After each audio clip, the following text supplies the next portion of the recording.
to our conference, the Cyprus Centre conference on Nicosia, Europe's divided city. Apologies, those on the screen can't see me. I will be moving down to the table in a moment and you will see me. But for those of you here and those of you joining us online, you are all very welcome. We are talking about Nicosia in a way that probably isn't usually looked at, and that is looking at initiatives that are more for community level initiatives, looking at how people pretty much just can get on well together, work together, and looking at all the initiatives where people from different communities want to be together. So this is, like I said, looking at things perhaps in a slightly different view from the normal view we have. I'm going to pass you over to my colleague, Professor John Haralambous. Professor John is a chartered chemist and an emeritus professor at the university here. He joined, I won't say how many decades ago, I won't embarrass him, but he has views of Nicosia from the 1930s onwards, memories of Nicosia. So John is just going to start us off with a few of those memories and looking at Nicosia, how it was. So if I share my screen and then I will pass you to John. So John, over to you if you wanted to talk through your slides.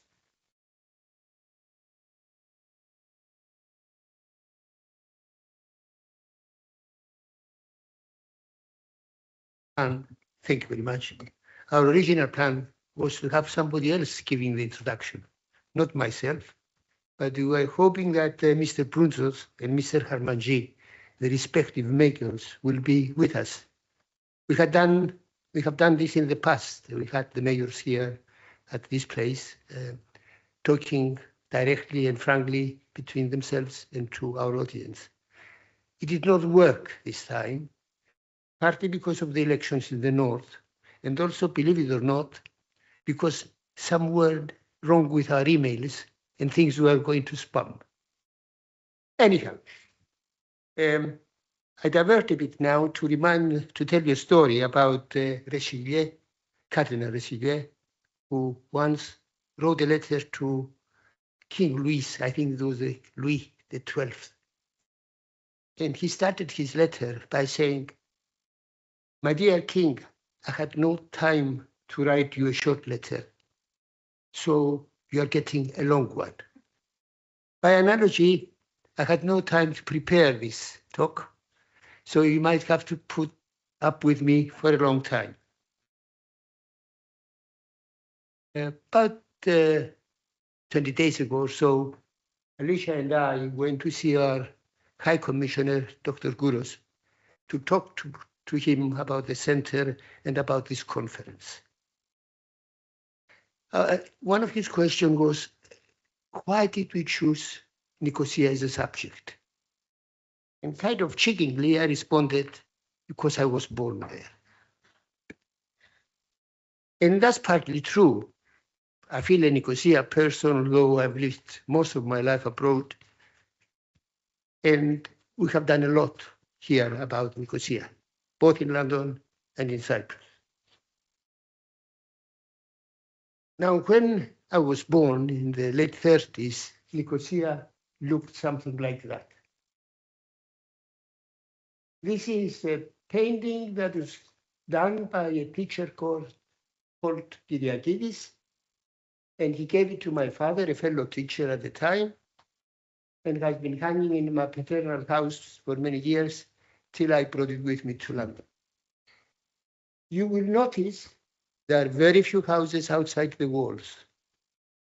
That was my school. I went as a junior school, elementary school, the Agios Antonios. And on this side now, it's unrecognizable. I recall when my parents would take my brother and I for an outing on Sundays, we'll go to a little coffee shop just on this side of the elementary school, and we thought that was a big excursion. Anyhow, that's the Nicosia which stayed till my teens. It's literally much later in the 50s that people started to build outside the walls in serious matter. My immediate neighborhood was Taktagalas as Yannis. And I had particular association with Odos Othellou, Odos Irakleus, Amochostou Street, and Nikiforu Foka. At the time, all those streets were very mixed. Othellou and Amochostou especially. And the people, though, got together very well. I recall playing with the Turkish boys and the Turkish girls, looking at the Turkish girls. And the elders also had an understanding between each other, communicated well, and there were no problems. The area is dominated by Famagusta Gate, and all the activity was in and around the gate.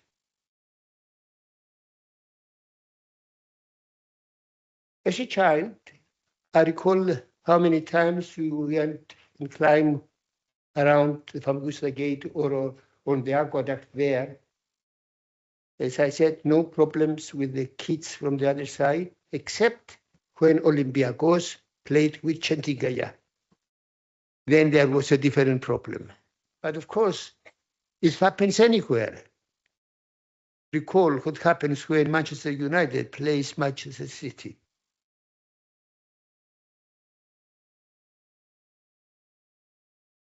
The elders met the Cuban folk at the Fundana. You go, please. It's towards the very end of the center. Go quickly.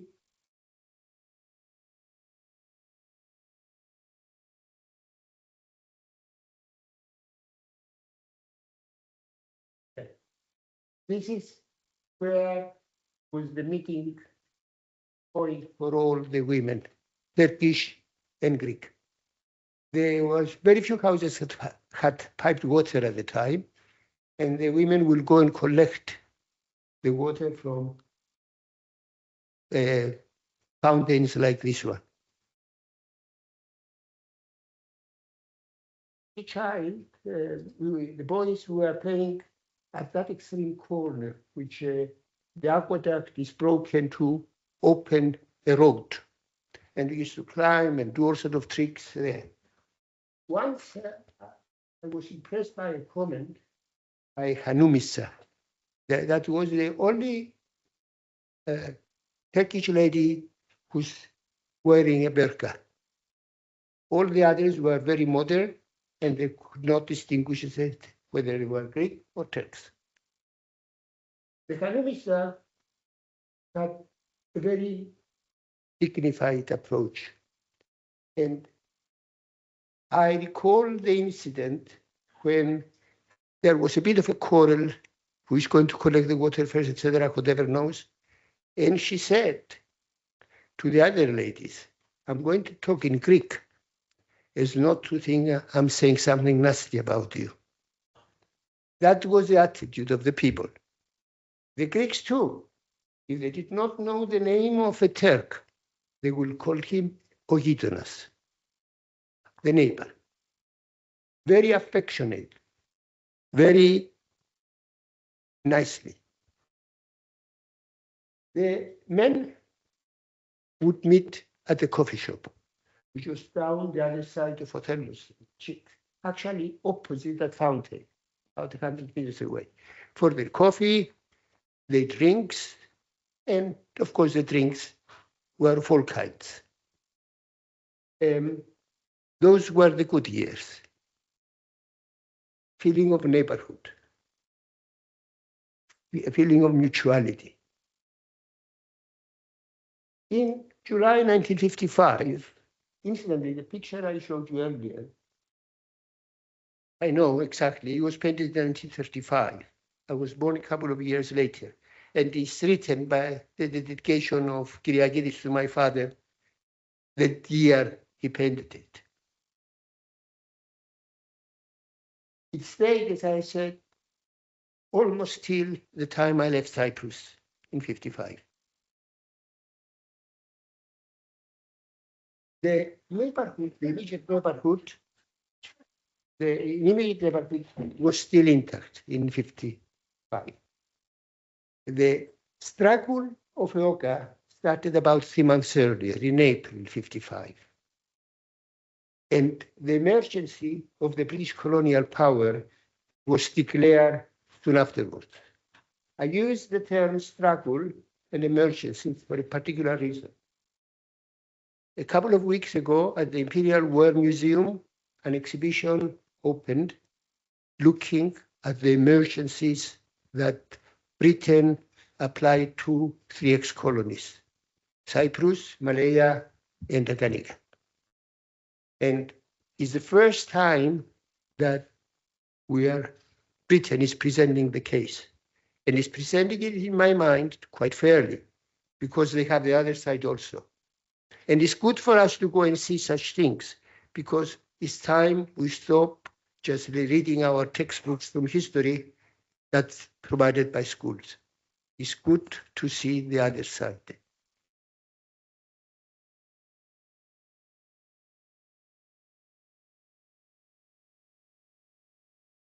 The emergency action of the colonial power, who were still trying to rule by divide and rule, involved the establishment of an auxiliary police force. And who registered for that? All sort of non-regular Turks. And that caused havoc. The trust between the Greek Cypriots and the Turkish Cypriots completely disappeared. When I went to Cyprus in 1960, I found that my neighborhood was empty. And please, there. This is one of the streets that Samochostu is still empty. Don't look at the cars. The cars parked for people to go somewhere else. That was actually predominantly Turkish at my time.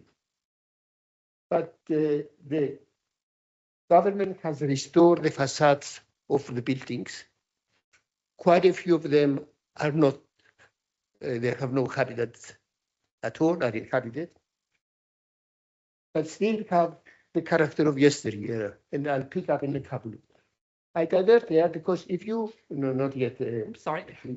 If you ever go to, this is exactly opposite Famagusta Gate. The building on the right, it used to be a cooperative kind of shop selling electrical equipment, but now has been converted to a magnificent gallery presenting the work of modern Cypriot artists. What is an extra offering from that building? There are glass windows, huge glass windows facing that side, the bottom side, which is west.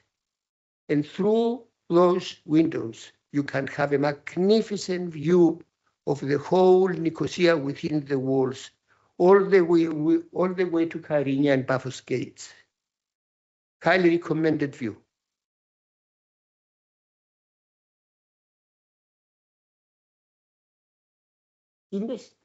During the troubles up to the 60s, not only the Turkish Cypriots moved away from my neighborhood, but also some Greek Cypriots. I'll show you some selected pictures. And you'll ask me, why do you refer, how do you know there were Greeks and Cypriots or Turkish Cypriots living in a particular time? Some is really my memory, but others, you can see them from some specific signs. Can you go to there? If you look at the top of the door, there is an indication of a year, one kind of 9 and then a funny 7 with another symbol. This is old Arabic numbering, not the modern Arabic numbering we use now. That was a Turkish house. Then another example I'll show you where the architecture of the place denotes it. This is again a Turkish house, very elegant door, a very prestigious house, empty completely. Move please. That's a more recent with the Greek numbering, the Arabic modern numbering.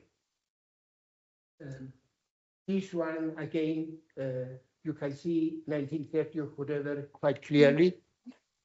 And now 1937, sorry. Here is the evidence is through a symbol, an angel. Another one, please. Not this one, not this one. Ah, yeah, this one is important too. Go back, please. Notice the architecture. That was definitely a Turkish house. But the numbering is in modern numbering.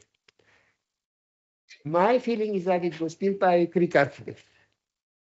And you can see actually that the pseudo columns on either side end up in the Ionic style. Opposite that is another house that you belong to a rich Turkish family. Go a bit further, please. No. Sorry. No.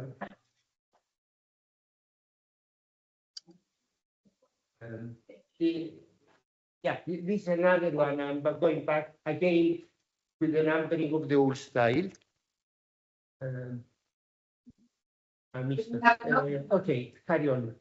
That's the last. Okay, fine. Okay, but anyhow, I have memory or the way they number the houses, you know what is Greek and what is used to be a Turkish. Following the 60s, the year that followed were worst. There was a kind of lull of 3 years when the Republic faction, 1960-63, and then separation, lack of the feeling of neighborhood, and it was followed by 1974. One of the guarantor powers was at the time ruled by a junta dictatorship, tried to topple the president. The other came to help, and the third one stood around. The one which came to help, Turkey, overstayed the visit. Not only it brought thousands of soldiers, but soon enough brought thousands of settlers. The settlers now perhaps exceed in population to the original number of the Turkish Cypriots. Worst of all, the then system in the Turkish part was to suppress as much communication of the two sides as possible. So no discussion, no understanding. People had to come to London or go somewhere else to talk to each other. We had no problems here talking to our Cypriot fellows. I had a lot of students myself. There was no problem. But go to Cyprus, there was no communication. That lack of communication is breaking up. There are some positive signs. And what we'll hear from other groups today is example of that very encouraging, coming together. I very much hope that this kind of coming into an understanding will have positive results. Also, another positive result is the change of leadership in the North. We still, the early days, but I hope something will happen again. The unification will occur in some way or another. We cannot escape of being neighbors. All we have to do is to understand that. And there are issues to overcome. But I'm slightly more hopeful than I have ever been. And I hope the examples you are going to hear in a minute or later will show us the way. Thank you.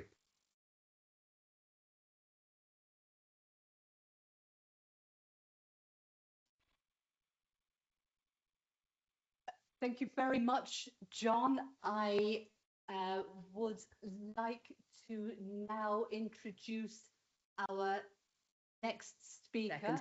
Our next speaker is Ethan Chandler, who holds first-class degree in geography from the University of Oxford and is currently pursuing a master's degree in Southeast European Studies at the National and Kapodistrian University of Athens. His academic interests lie in the political geographies of the Eastern Mediterranean, with a particular focus on the everyday geopolitics of the area. His research in everyday peacemaking among young people from all communities in Cyprus has been nominated for this year's Royal Geographical Political Geography Research Group Prize. And well done with that. So over to you, Ethan. And as I said, thank you very much for your patience, everyone, while we were setting up here.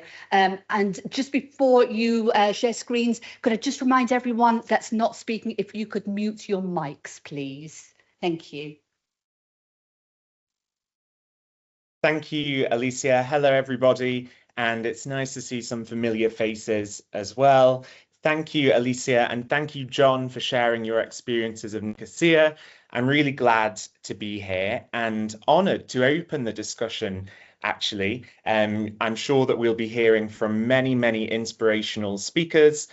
Hopefully, I intend to lay out some of the initial points that we'll be talking about today from my previous research, and I'm sure that they will be built upon by all of the fantastic speakers that we have here today. So, as Alicia said, I'm Ethan. I've recently graduated from the University of Oxford, and I'm joining you today from Athens, where I'm pursuing further studies in the region. And I'd like to present some findings from my research about everyday peacemaking in Nicosia and beyond. As Alicia said, many studies about Cyprus have been focused on the politicians, they've been focused on elite processes, and hopefully our discussion today can reground our findings about peace in the everyday, about the activities of individuals, the activities of civil society organisations and other groups in Nicosia to produce peace, to produce trust across communities, and to change the way that the Cyprus problem is viewed. Of course, Cyprus has often been described as the archetypal frozen conflict, a conflict that's been still for 50 years, with a consistent failure of political peace processes. Many people have said that this has created a no war, no peace situation. And therefore, we have to look elsewhere. We have to look from the ground up. We need an anti-geopolitical eye. And this is the lens through which I structured my research, focusing on the everyday, focusing on Cypriots from all communities who are making peace on a daily basis. And if we do that, we see that the Cyprus conflict is not actually frozen, but constantly changing. People are enacting their visions of peace on the ground. They're making a difference, however small. And so the Cyprus problem is not frozen, but constantly in flux. And the centre of all these activities is Nicosia. As the title of the conference suggests, Nicosia is the archetypal divided city in Europe. It's bisected by a UN-controlled buffer zone. And as John mentioned, for many years after 1974, this buffer zone sealed communities off from each other. Crossing wasn't possible until 2003 when the checkpoints opened. And it was this opening that facilitated everyday peacemaking. People were able to cross, people were able to interact with the other community. And as a result, Nicosia today is a vital interface for that intercommunal contact. It's a space where people can make contact with the other Turkish Cypriots, Greek Cypriots, Cypriot minorities can come together, they can discuss their views, they can build trust, and they can reduce stereotypes. And this is what I wanted to investigate through my research. I wanted to show how young Cypriots were doing this, often in spite of the political situation in which they found themselves, and to show that everyday peacemaking was actually happening on the ground. And in order to do so, I conducted many in-depth interviews with Greek Cypriots, Turkish Cypriots, Armenian Cypriots, and others in order to explore their stories, to explore how they navigated the geopolitical context in which they were living. And my research was undertaken last year in 2024, of course, the 50th anniversary of the division of the island. And I focused mainly on young Cypriots from all communities on the island. And in order to do so, before I go any further, we have to think about what peace actually means. John Galtung said that there's a difference between positive peace and negative peace. In Cyprus, of course, there is no active conflict, and yet there isn't peace either. And so we have this situation where we're working to something that's not just an absence of violence, but something more than that, something that involves trust, community, solidarity, and unification. And so peace means something different in different places. And what I wanted to do through my research was emphasize that peace is not an outcome. Instead, it's a process. It's something that is being undertaken by people every day in the Home for Cooperation, in the buffer zone, in cafes in Nicosia. And that everyday agency has often been neglected. So I wanted to ensure that peace was seen as something that was enacted and performed, but also that geopolitics was something that had an impact on individual lives. And this theoretical basis is where I situated my research. And I found out that peacemaking in Cyprus was actually characterized by what I call the 3 Ps. Peacemaking is plural, personal, and place-specific. It's plural because it's undertaken in a huge variety of ways. It's personal because it depends on your own family background, on your education, on your religion. And it's place-specific because peace has a geography. And what we'll see in a moment is that Nicosia is one geography in which peace is being enacted more so than other places on the island.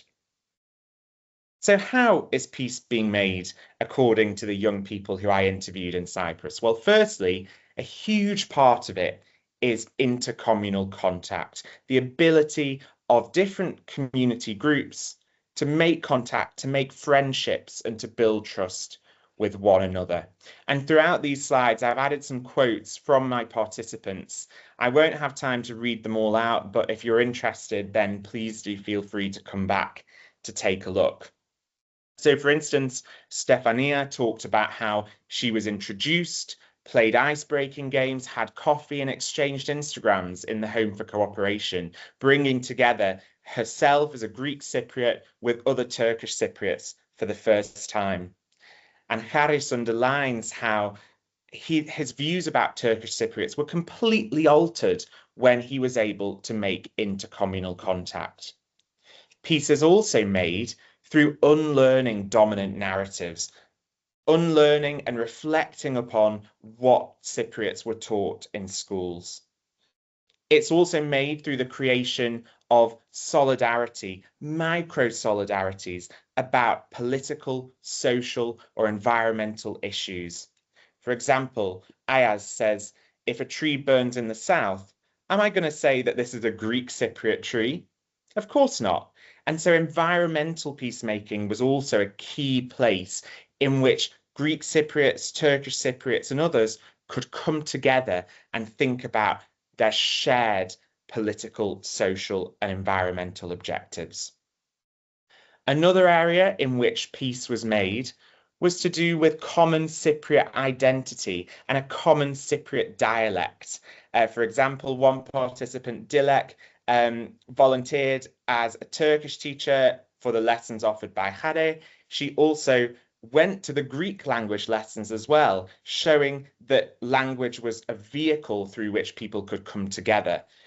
Haris uses the term Cypriot to pay respects to the Cypriot minorities. And many of my participants talk about the shared words that Cypriots have, both in Greek and in Turkish. And this was summed up by Ayaz, who says that language is a challenge, but it's also an opportunity. It's not insurmountable. It's actually an area through which Cypriots can come together.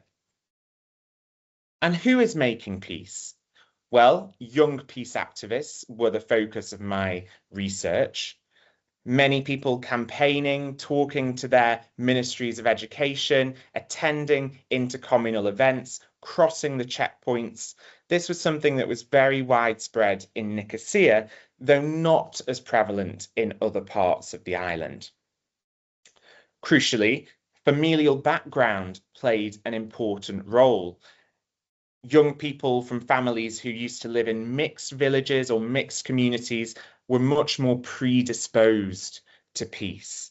For example, Cheren, who was from Paphos, her family was from Paphos. She'd had stories of belonging from both Greek and Turkish Cypriots. For Stefania, who came from Episkopi, her father learnt Turkish and organised excursions to meet with Turkish Cypriots who had fled the village. And so for people whose families came from mixed communities, they were much more likely to engage in peacemaking activities, even generations later. And finally, peace was something that is not bicommunal, but rather intercommunal. I interviewed Armenian Cypriots who took part in peacemaking, and they felt that they had a key role to play, not only in the political and social life of the island, but also in deconstructing those harmful two-way divisions between Greek and Turk. Instead, Cyprus is a multi-communal island, and they wanted peace activities to be intercommunal. And finally, the geographies of peacemaking. Where is peace made in Cyprus? As I mentioned, Nicosia is a real hub of peacemaking, as one of those zones in which people can have contact with different communities. A clear example here was the example of Andreas, who said that he was involved in everyday peacemaking when he lived in Nicosia, but since moving to Limassol has lost contact with his Turkish Cypriot friends, as it's much more difficult to have everyday encounters. And this really demonstrates how peacemaking has a clear geography, and it shows why focus on Nicosia is so important, but we mustn't neglect other parts of the island either. The buffer zone was seen by almost all participants as a really important third space. Even though it was so representative of the conflict, it was an area in which people could escape from the labels and escape from the division. So many of my participants met friends in the buffer zone, had coffee, went to intercommunal activities, making it really useful as a space of peacemaking. The Home for Cooperation, which we'll hear much more about later, was mentioned by almost all of my participants. Many people saying that there needed to be more places like the Home for Cooperation, more places where people could feel safe having these conversations. And many suggested that the Home for Cooperation's location in the middle of the checkpoints was also really important. People were reassured that they wouldn't have to cross all the way in order to participate in such peaceful activities. And these encounters were really important. Many people had gone to the Home for Cooperation as a child, they continued to do so as a young person, and they'd created friendships that went beyond the checkpoints, which is really important in providing a good foundation for any future peacemaking efforts in Cyprus.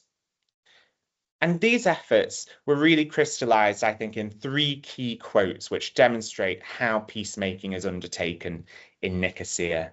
Firstly, the home for cooperation being really important as a space where people can break free from those dualistic divides of the Cyprus problem.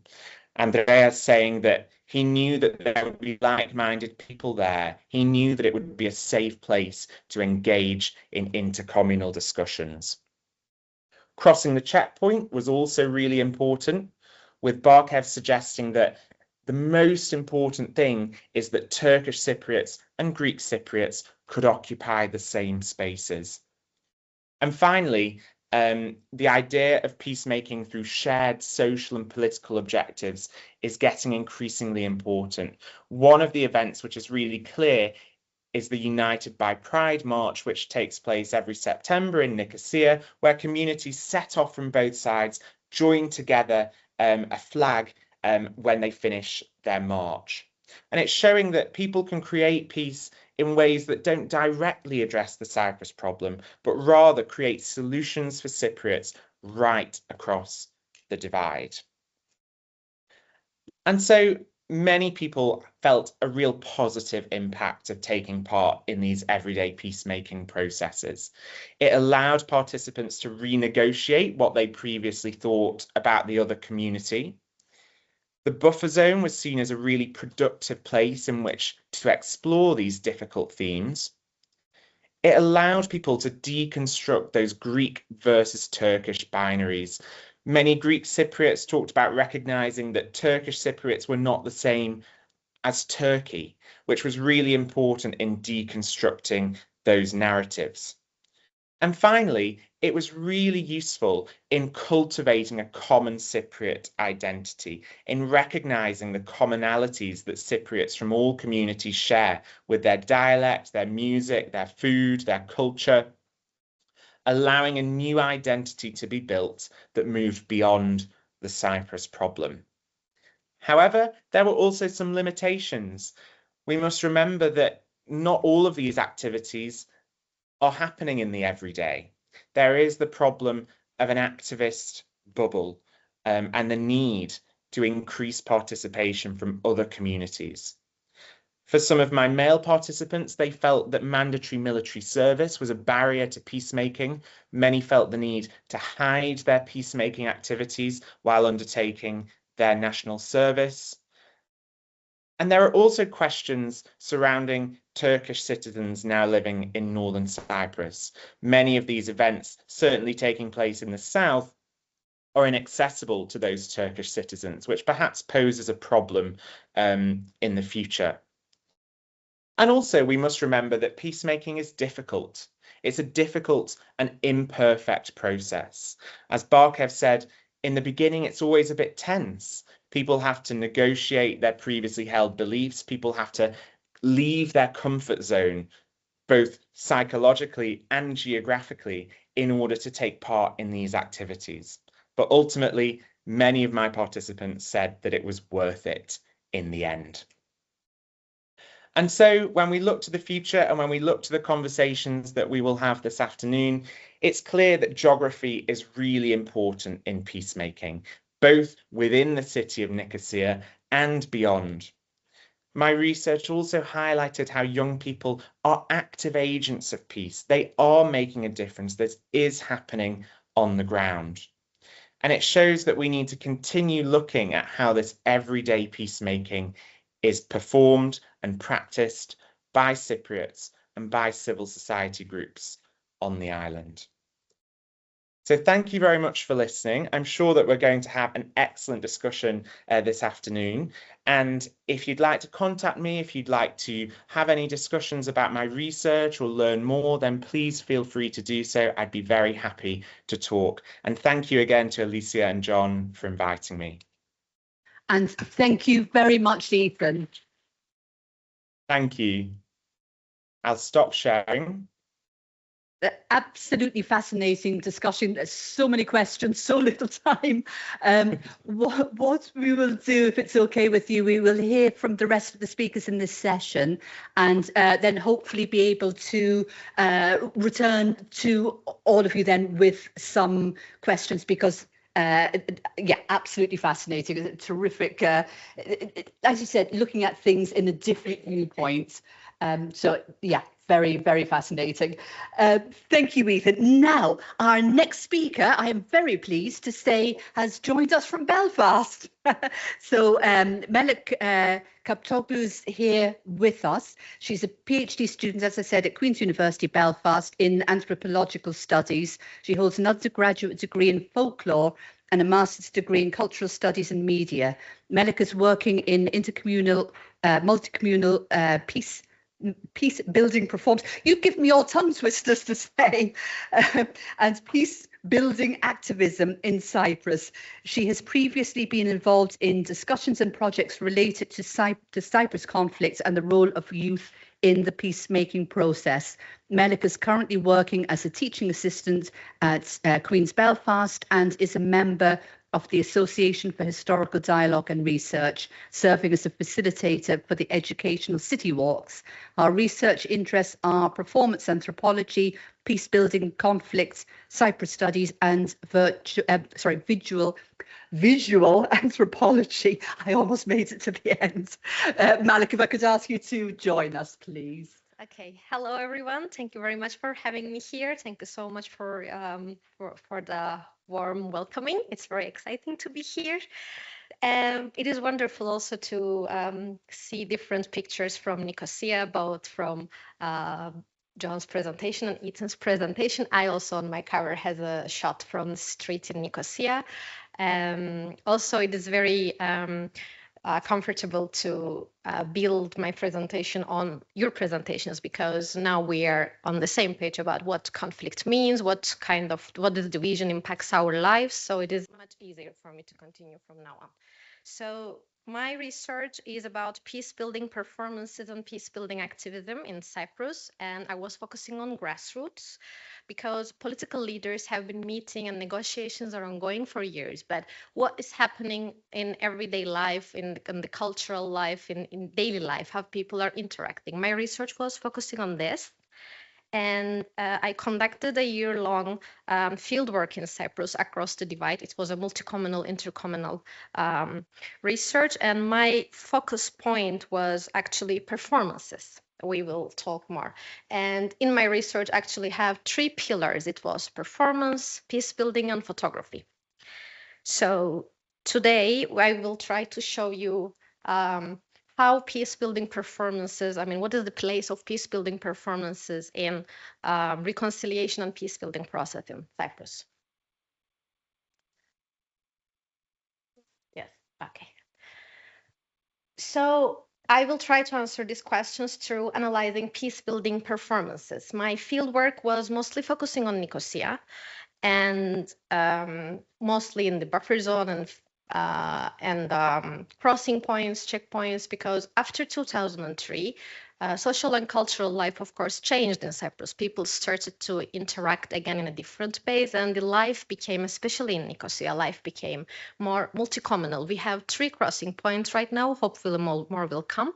And especially around crossing points, we see a lot of interactions between communities. So I conducted a research between September 2023 and September 2024 in Nicosia across the divide.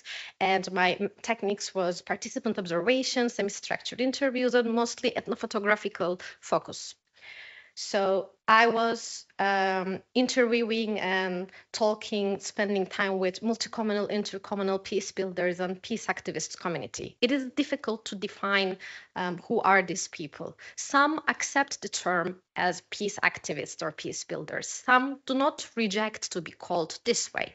But here we are talking about a multi-communal group of people, and it's a very diverse group through their political orientations, or age-wise, or ethnic-wise, or their class or gender in many ways. What I was focusing on performances mostly, like how people show their wish and their will towards reunification and building peace in this island. So I was talking to performers and audience of these performances.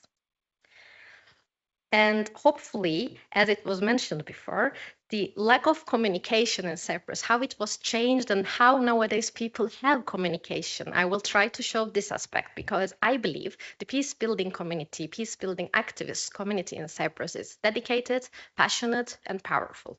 When we say, for example, I know the presentations after me will give more information on that. But when we say peace building bubbles, we all have an idea who are these people we are talking about and what are they doing. From one hand, it's a critic because we are mostly talking about the buffer zone, people stuck there and the same people and same activities ongoing. But it also shows people are dedicated and continuously doing their activities. And it, of course, has an impact on peace culture in Cyprus. Another important aspect of this is the division, because we are living in a physically, mentally, psychologically, as Maria Hadjipaoulou mentioned, divided island. Therefore, going out from someone's comfort zone and going to meet someone from the other community, crossing the checkpoint, meeting people from the other community requires a lot. So crossings in this sense has a very important role. So the group I was working with was multicommunal, multilingual, Greek, Turkish, English are the languages you could hear a lot, which is different than our monocommunal lives in the north or in the south. And activities are mostly focusing on peace building and reconciliation oriented.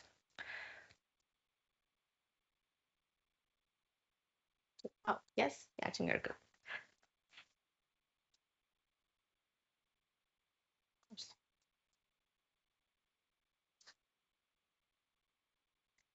So the question I am asking here is, what is the role of peace building performances in Cyprus? And sorry for that. And how does it shape grassroots towards reconciliation and peace building?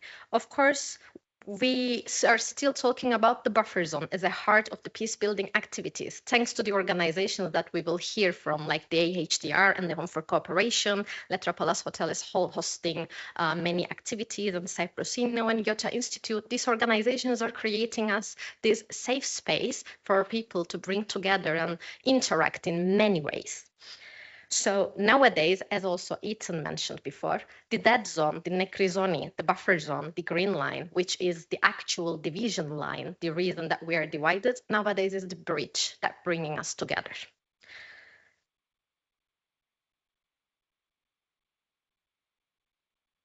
Okay, so performance is an important aspect for me. Of course, I was mostly trying to focus on the anthropological, social anthropological perspective. In social anthropology, it is quite recent that performance is a concept that embraced. When we look at the literature, we see Milton Singer's defining cultural performance with a limited time span of a cultural event through his research from India, or we can see Erving Goffman, the sociologist, presentation of self, which shows us that what is the performance in every day, how people present themselves. Also, Richard Schechner and Victor Turner's contribution to the literature helps me to create this idea and understand what performance is. Not everything is performance, as he says, but everything can be worked as performance. So in this sense, we are actually talking about the cultural context of performances. What does it mean? What is it shown? How? To whom? And where? And what is its meaning within its cultural and social context? In this sense, it is important to hear Johan Galtung a little bit. He explains how arts can be uplifting and uniting people. So arts has this power. It can unite people, create sense of belonging. And of course, when it comes to arts, we are looking for creativity, but it's not enough because it can be used for peace building reasons, yes, but it also can be used to brainwashing, to separate people, to trigger people towards the division. So Johan Galtung adds, we need more. We need empathy and we need nonviolence. So when we combine all three, it brings me to discuss the idea of peace building performances in Cyprus. Excuse me. Is it? Oh, yeah, of course. Sorry. Are we good? Okay. So what do I mean by peace building performances? Who are these performers? Simply, I'm talking about people who want reunification and building peace in Cyprus, and they show this wish and will through some performances. So also, it is important to mention that peace building bubble, peace builders, peace activists, however you want to define, because it is a new, also this is a new concept. I mean, people were not saying peace builders to themselves before. It is quite a new concept. But let's say communal interactions were ongoing even before checkpoints opening. People were gathering. Nowadays, we are defining it in a quite different way. So what does it show? It shows a powerful, strong will to wish reunification and building peace in Cyprus, and people do this in various ways. So these activities are multilingual, multi-communal. People cross to the other side or to the buffer zone to meet their friends, colleagues from the other community, and this is part of their everyday life, which is quite important to mention. Peace building activities is not a mainstream issue in Cyprus. Many people do not prefer to interact with someone from the other community. But we can talk about this group of people that are sustained and dedicated and doing this. They are experiencing the island as whole as much as they can by crossing, by meeting people from the other communities, etc. So we can definitely talk about this dedicated group of people are doing this in various areas.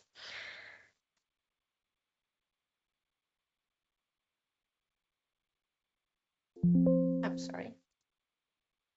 Yes. Okay, so this is just a table to helps me to categorize what kind of performances am I talking about here. So when we see the performing arts, of course, music, theater, dance, poetry, and many things, we see artistic aspect, the arts and the aesthetics aspect of prioritized. And when we look at the political performances, which I define street protests, gatherings, demonstrations, or human rights-based performances like conscientious objection and LGBTQI+ rights activism, environmental peace building activism, which were also mentioned in Ethan's presentation, we see their prioritized issue is to make an immediate change in the society. Of course, we know the arts is political, can be political, and the political performances are quite artistic. This is only about what is prioritized to make it easier for us to understand it. So I have a few examples here to show different performances and to emphasize their different aspects with the ground of what Galtung is saying us: empathy, nonviolence, and creativity. So the first example of mine from my research was Antilogos Theater's performance, their play called Imanatu, which means his mother. It is the real story of Alexia Papalazorou. Alexia was both the director and the actress of the performance. She is the one sitting in the chair here. So the story is about their real family history. Two of her brothers were killed, and one of them was killed by nationalist right-wing people, Greek Cypriots, let's say, and the other one was killed in 1974 war. This performance, it was performed twice. I watched it twice. One was in Pila, the mixed village, and the other one was in the north of Nicosia, in the Nicosia Turkish municipality's theater festival. It was performed with subtitles. It was performed in Greek languages, but Turkish subtitles was also there. So the Turkish Cypriot audience and Greek Cypriot audience can join the performance and watch it together. And this performance has a few important aspects that I want to emphasize. One, since it's a real story of Alexia's family, it helps us to have empathy and see the pains and sufferings of the other community through theater, which is quite rare. We don't have much opportunities to do such things much. Unfortunately, through the media and the nationalistic discourses, or maybe we will hear more during the AHDR's presentation of Louis about the history education, because our history education is unfortunately still very much one-sided, focusing on one side of the conflict. But arts, performances, theater play like this, it gives us opportunity to see the pain and the suffering of the others. Also, it it helps us to see the narrative quite differently. It was not the conflict of Greek Cypriots or Turkish Cypriots, but it was a way to understand it through competing of ideologies. So it helps us to gain a different perspective. The other example of mine is Kıbrıs Havaları Derneği, the Cyprus Songs Choir. This choir was created as a Turkish Cypriot monocommunal choir, but then it became a bicommunal choir. They have many important things that excites me. I want to emphasize two of them here. One, so we have some common folk songs. Some of them already have both Turkish and Greek lyrics. But even for those that has only Greek or Turkish lyrics, this choir translating those folk songs of Cypriots, and they are performing it, singing it in bilingual way. This is from their performance in 1st of June 2024 in north of Letras Lokmacı checkpoint in Arasta. They do it quite often. They do it in sometimes a year, a few times a year in here. When I was interviewing people, they were telling me it was intentionally, this location was intentionally choosing because they want to show people just next to the crossing point, just next to the very division line that actually they believe in united, reunified, and peaceful Cyprus. Also, I think it is important to mention that after checkpoints opening, Cypriots started to rediscover, restructure their common identity because, as you mentioned, before 1974 and everything, people were experiencing living together in a different way. But after conflict and war and division and everything, now we are rediscovering and restructuring it. So this is a way to reshape the Cypriot identity through songs and this kind of performances. Another example of mine is conscientious objection. So in the north of Cyprus, Turkish Cypriot males have to go to the army when they turned 18, but they can postpone it until some age if they are studying. For the Greek Cypriot community, males have to go to the army when they turned 18. I believe there is no excuse, they immediately need to go. So simply males have to go to the army. But there is some exceptions that some people announcing their conscientious objection and they reject to go to the army. When I was interviewing some of the peace activists and objectors from the Turkish Cypriot community, they were telling me, we reject to see the other community as enemy. We reject to learn how to kill people because we want peace in this island and we want reunified Cyprus, so we are protesting it. So, of course, this was supported intercommunally, and Greek Cypriot and Turkish Cypriot NGOs and organizations or individuals are supporting this conscientious objection movement together. While I was doing my research, it was in the same month of the Pride Month, and they connected and they just created this common night to show both conscientious objection rights, also to reject masculine gender roles, heteronormative gender roles, and everything, because the military education, military trainings, of course, creates a huge pressure over males regarding masculine gender roles, masculinity, manhood, etc. So in this event includes drag performances, includes LGBTQI plus rights. People created this event to show their wish and will to reject the conscientious objection. And it is very exciting as well to see LGBTQI plus communities in groups in both communities in the recent years started to organize their activisms together. And they signed the protocol to support each other and respect each other.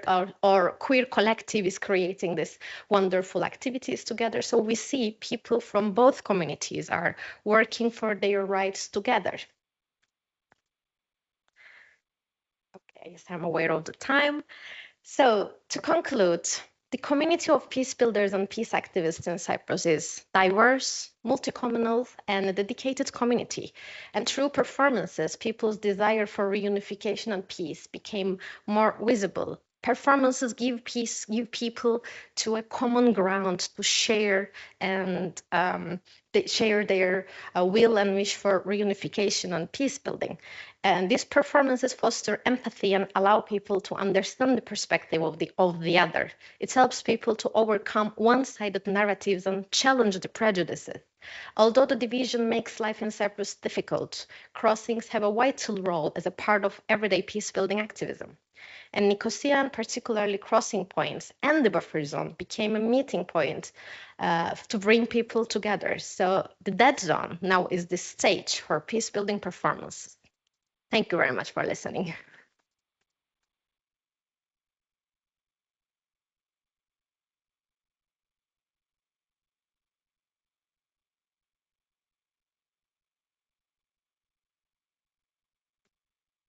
Thank you very much, Melek. That's absolutely brilliant.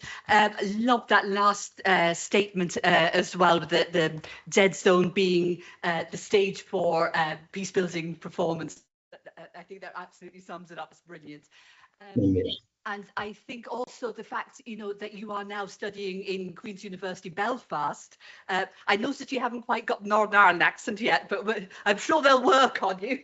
But I'm sure you also find the parallels very interesting, where you have a divided community, where physically there is no change in the people, even in language. There is nothing that will tell people apart. It's just what church they walk into, it's a crazy situation. So, but things there also, there are changes. So yeah, it's fascinating to see how much is happening in that sphere. I'm going to introduce our next two speakers, who is Michalis Savidis and Diana Bridger.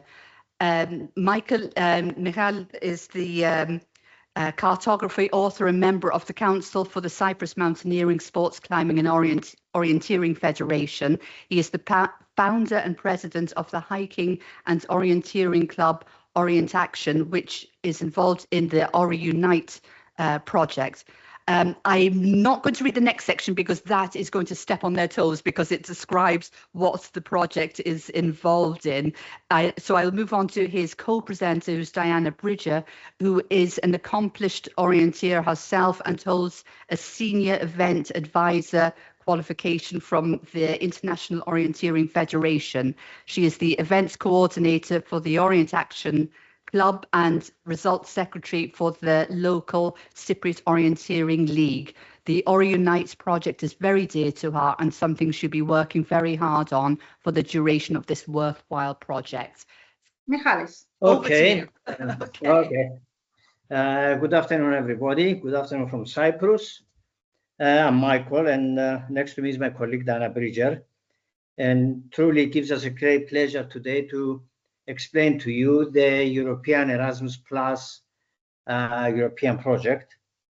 And we're going to separate it in three parts. We're going to talk about the sport of orienteering, explain to you what is the sport, a few things about our club, and naturally about the Ori Unite project, how to map Nicosia, and how the orienteering project can unite people. Firstly, we should explain what exactly is orienteering. It is a sport that combines navigation with speed. Participants use a map and compass to find their way across unfamiliar terrain. Typically, this is in natural environments like forests and hillsides. Nowadays, events can also be held in urban areas like parks, villages, and city streets. Maps specific for orienteering are used. Participants start individually at staggered intervals. The usual objective is to navigate through a series of control sites in the correct order as quickly as possible. Specialized electronic timing devices are used, usually put on your finger. The skills required are map reading, route planning, decision-making under pressure, and physical fitness. It is a sport for all ages, from young children through men and women 21 elite classes to the older categories over 35-year-old. At the recent World Masters, there was even a class for the 95-year-old plus group. There are various types of orienteering: foot orienteering, mountain bike orienteering, ski orienteering, and also trail orienteering. The latter focuses on precision rather than speed and is suitable for those with mobility impairment and wheelchair users. Okay, now we're going to say a few things about our club. The Orient Action Club is a non-profit, non-governmental organization, and our base is in Nicosia. It was founded by me as a walking club, but gradually it became an orienteering club. The club is a member of the Cyprus Mountaineering and Climbing Federation, and our members participate every month in events we do in Cyprus, and of course they take part in international events. And we're also involved in promoting orienteering grassroots level in schools. For this, we make simplified maps for the schools, and the students can take place, as you can see in the picture. Every second year, Orient Action organises the 5-day Cyprus International Orienteering Festival in different parts of Cyprus. This popular and successful event attracts over 300 participants, mainly from abroad, each time. The last event recently won a bronze award in the Cyprus Tourism Awards for 2024. The next CIOF will be in March 2026, and over 110 entries have already been accepted so far. One of the most successful ventures of the club is Nicosia Street Quest. This is a monthly event held in the evenings in the Old City since 2016. The event is held from CBAR, the Centre of Visual Arts and Research, which is a bicommunal museum in Ermou Street. The southern part of the Old City Nicosia map is used. The event is a kind of score orienteering event with questions. It's really fun and popular with all ages. We plan to introduce Nicosia Street Quest using the whole of Nicosia Old City as part of the Orionite project, but more on that later. The Orionite project is based on an Orient Action Club initiative. It is approved and funded by the European Education, Culture and Executive Agency. This is an executive branch of the European Commission. This project aims to organise orienteering events and use them as a platform for fostering dialogue, understanding and reconciliation among youth divided by conflict. It seeks to create a replicable model demonstrating the power of sports in transcending barriers and bringing communities together. The project for us involves mapping collaborations, joint training sessions and cultural exchanges. It is also a bilateral project with 7 collaborators from 6 countries taking part, namely Bosnia-Herzegovina, Croatia, Cyprus, Germany, Hungary, and Italy. The period for the implementation of the project is 3 years, from the 1st of January 2025 to the 31st of December 2027. The 6 partners that take place is the Cyprus Club from Hungary, is the Lorma Agency from Italy, is the Orienteering Federation of Croatia, the Impact Unification from Italy, which is responsible for making the final film, and the Landesberg Berlin from Germany, and the National Committee of Sports and Recreation of Bosnia-Herzegovina. I'll stop here and say that although these countries have no current conflicts and all the physical barriers have fallen, nevertheless, many people said that the psychological barriers between people remain.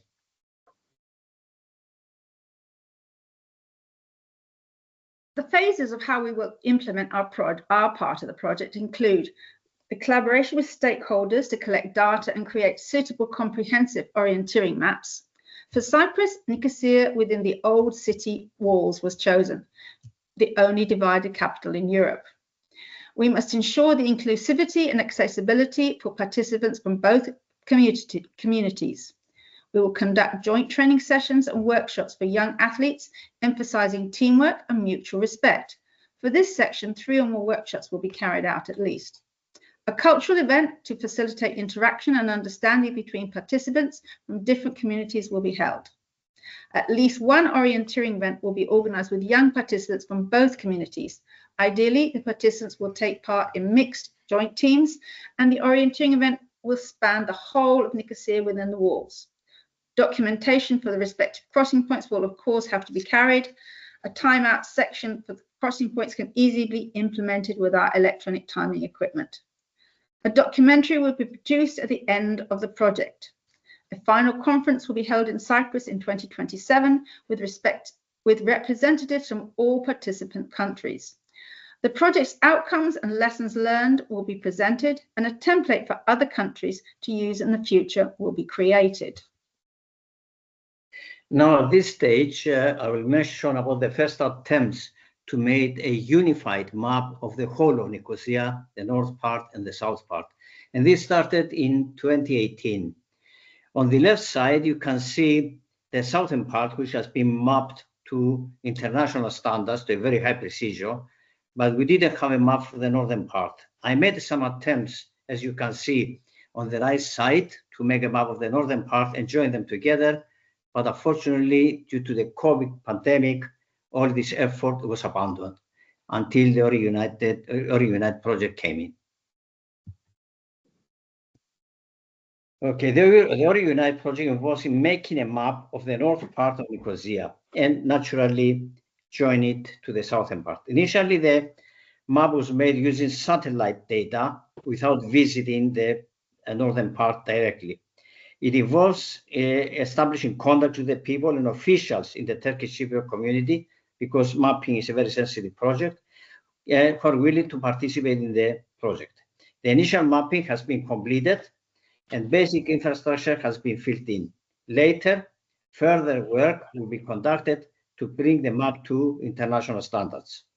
Thus, more inclusive and high quality international events can be organized using the whole map of Nicosia. Our contacts are ongoing so that by communal meetings and training can be carried out.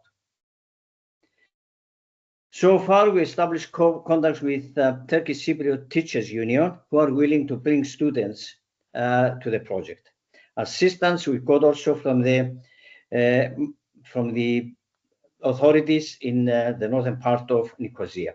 The basic initial map in Nicosia was carried out over several visits, completing the areas that could not be done from Google Earth or other free satellite data. During this time, we were accompanied by a Turkish Cypriot friend and an amateur historian. Many cultural and historical places were pinpointed and mapped. They can be included in the orienteering events naturally, and also a few films were taken, which will be included in the final documentary. The latest update on the Nicosia mapping project is ensuring that the basic completed map of the north part of Nicosia is now carefully checked. Corrections are noted and made. The map is also brought up to standards required by the International Orienteering Federation, IOF. This is currently successfully ongoing. A third of the area has already been done. In this slide, you can see our mapper carefully checking and mapping making his notes for amendments. We intend to have it finished by the end of 2025. Here you can see the basic completed map made by Michalis of the whole walled city of Nicosia. We have great plans for organising future events on this area, both for Nicosia Street Quest and for orienteering, all under Ori Unite. The aim, as we've said before, is to bring young people together who are separated by conflict, by using the sport of orienteering. We also hope it will bring the crossover of intergeneration society and the not so young together as well. After all, orienteering is a sport for all ages. The classic method of orienteering is with paper maps. Modern apps suitable for use on mobile phones have also been developed. An app example is MapRun. We plan to use both methods for Ori Unite. Please note that the maps here shown are actually digital examples and not actually orienteering maps. Okay, for Ori Unite, a minimum 4 meetings are required between Turkish Cypriots and Greek Cypriots young people. This will be done before cultural exchanges and also explain and train the people in the sport of orienteering. Already we had a 3-day camp with youngsters from both sides, And this was done in the village of Katikas and Inya last summer. Inya and Katikas are in the Paphos district. The students visited traditional arts and crafts places, and they enjoyed the sports of climbing, hiking, and orienteering. The orienteering was carried out at the village of Inya in a unique way. The youngsters had to find controls which were connected to answers from questions about our common heritage. The youngsters were involved. They were formed in mixed teams to achieve cooperations. I mean, we didn't have Turkish Cypriot teams and Greek Cypriot teams. We mixed the people together, so we achieved the cooperation, as I said. And tomorrow, the 4th of November, we're having another training session with young pupils in northeast Nicosia at the Changlayan Park. And for this particular event, we got the support of the Turkish Cypriot Nicosia municipality. You can see the map with which we prepared, and we're going to use 14 controls, and about 30 students will take place. Other similar events will be organized in the future, and of course, additionally, a Nicosia street quest using both sides of Nicosia, and an event using mobile phones and electronic maps with all the students will be held. Every effort will be carried out to inform people about our Orionite project. We're lucky that next year the annual dialogue of the mayors of the EU capitals within the European Commission will take place in Nicosia in 2026. Also in 2026, Cyprus will hold the presidency of the Council of EU in the first half of the year. In March 2026, we hope that our Orient Action Club will host the next Cyprus International Orienteering Festival with about 350 people coming from abroad. Orient Action will host a meeting in 2027 in which all partners of Orionite will take part to present their findings and conclusions. You can follow the Orionite project on Facebook and Instagram, and the project website is www.orionite.eu. And we also hope that you will spread the word, follow our project, and hopefully join us at some of our events. After all, orienteering is for all ages. Thank you so much for listening to us this afternoon. That concludes our presentation. Thank you so much to you both. Absolutely fascinating again. What a brilliant project. What a great way to bring together people with a fun activity, especially the younger in the communities, because we hear from the teenage years upwards and things in place for that sort of age group. But to be able to build friendships from so much younger, it's a fantastic project. So Maria is a multidisciplinary artist combining words, sounds and performing arts. She has published 3 poetry collections, a novelette and various short stories and poems in anthologies and literary magazines. Her work has been acknowledged with prizes at literary competitions, while poems of hers have been translated into Arabic. She's participated in the editorial team for Larnaca, the anthology, responsible for the Greek contributions. Maria is a spoken word performer, creating soundscape poetry using a loop machine, piano and vocals, with appearances on stages and festivals. She is also the host and co-producer of the UCY Voice 95.2 radio show Made in Cyprus, while in the past she was co-host and co-producer of the show Literature on the Airwaves with Andreas Gapandreou. In March 2025, she was titled the Cyprus National Slam Champion, which I could never do because I can't talk properly. With an annual poetry competition organised by Diagramma. Maria also holds a PhD in musicology with specializations in the sociology of music. As an academic, she has published articles in internationally peer-reviewed journals.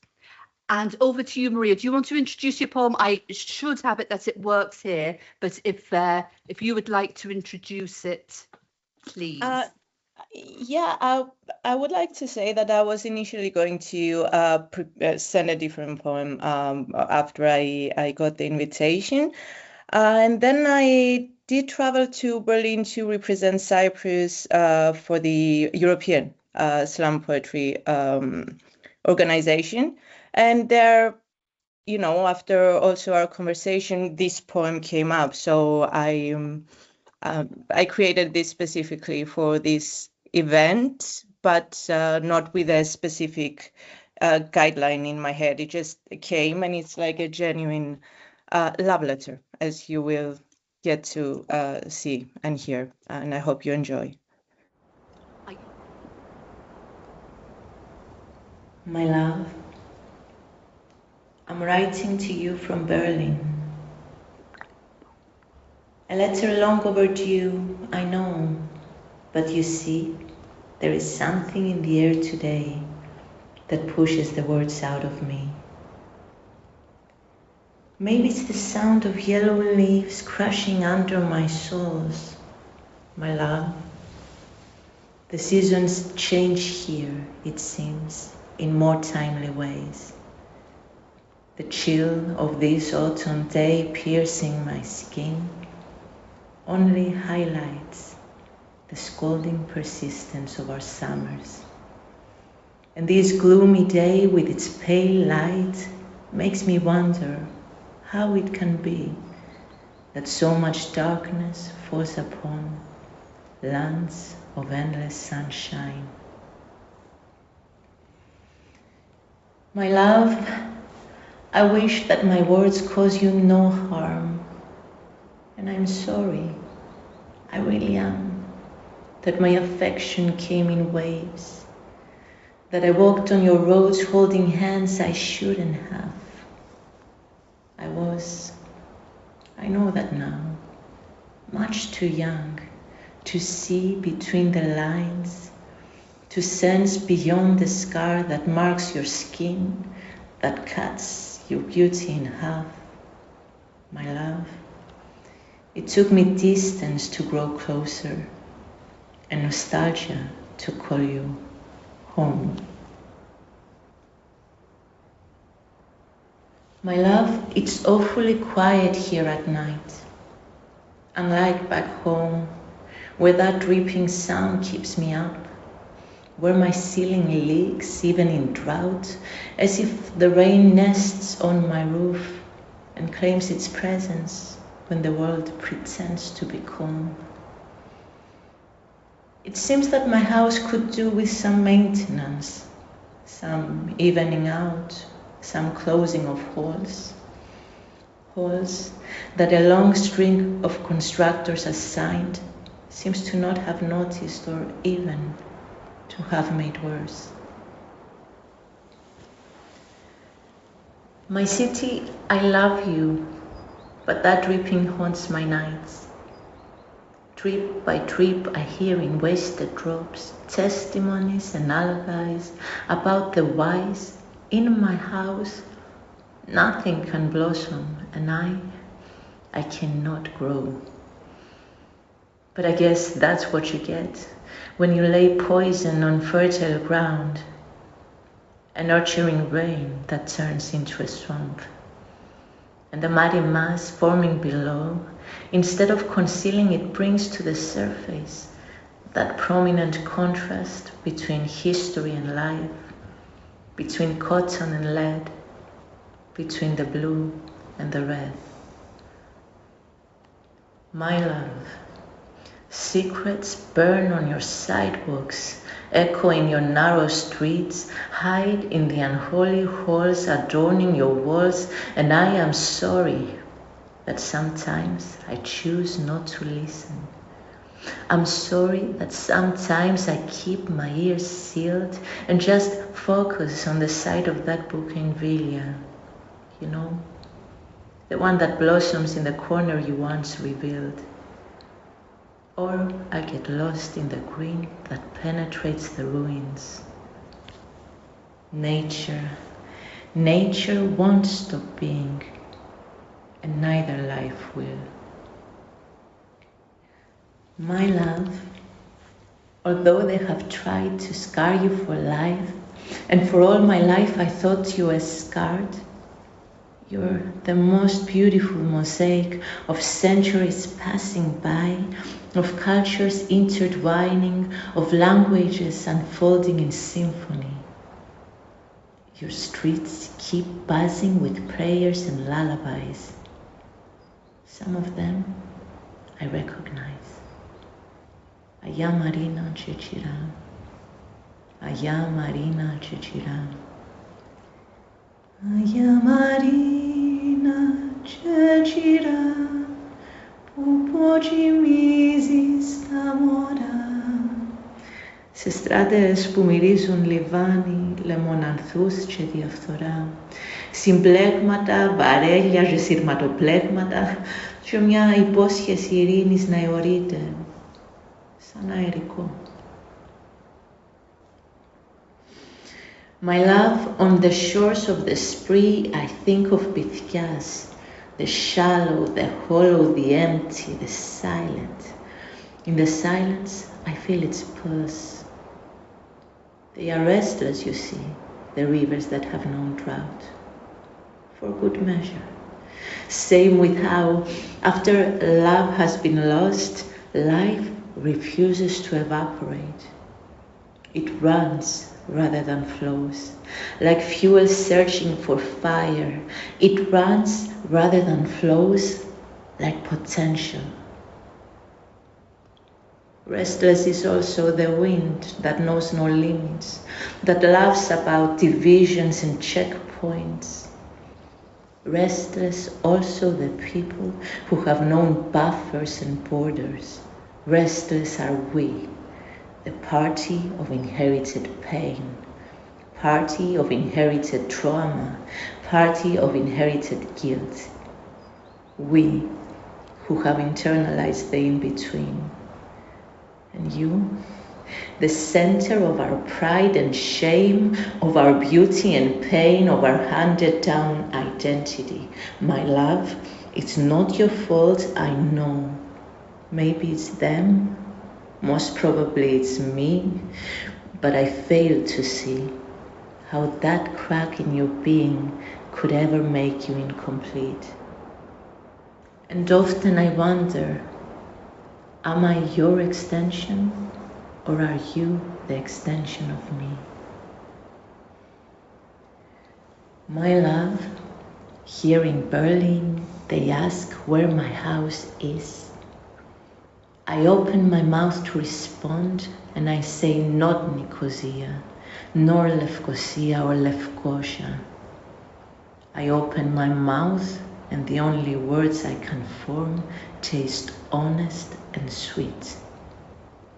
My house is in the city of poetry and song, in the city of unwavering hope.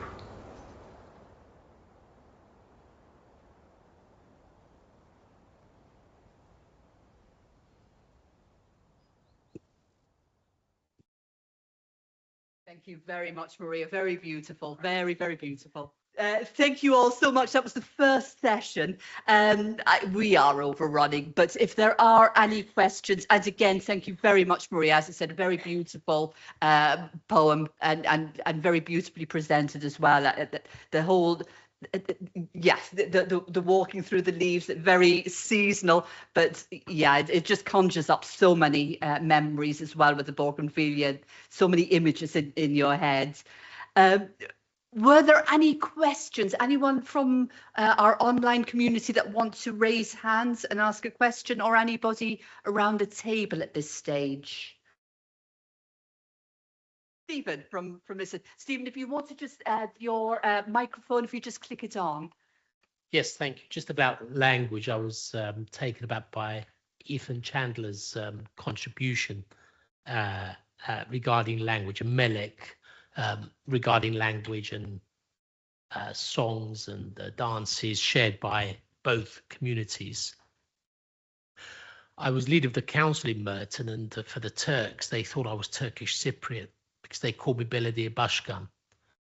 That's what a mayor is called in Turkey. So For 10 years, whilst I was leader, there was one person who came to my door with regard to their issues, housing, planning, whatever.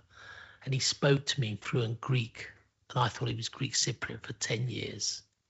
I thought that person was Greek Cypriot for 10 years.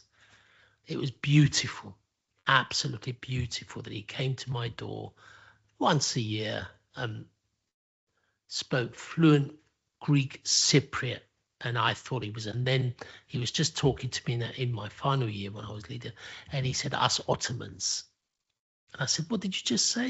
He said, "Us Ottomans." "What do you mean, us Ottomans? Are you Turkish?" He said, "Yes."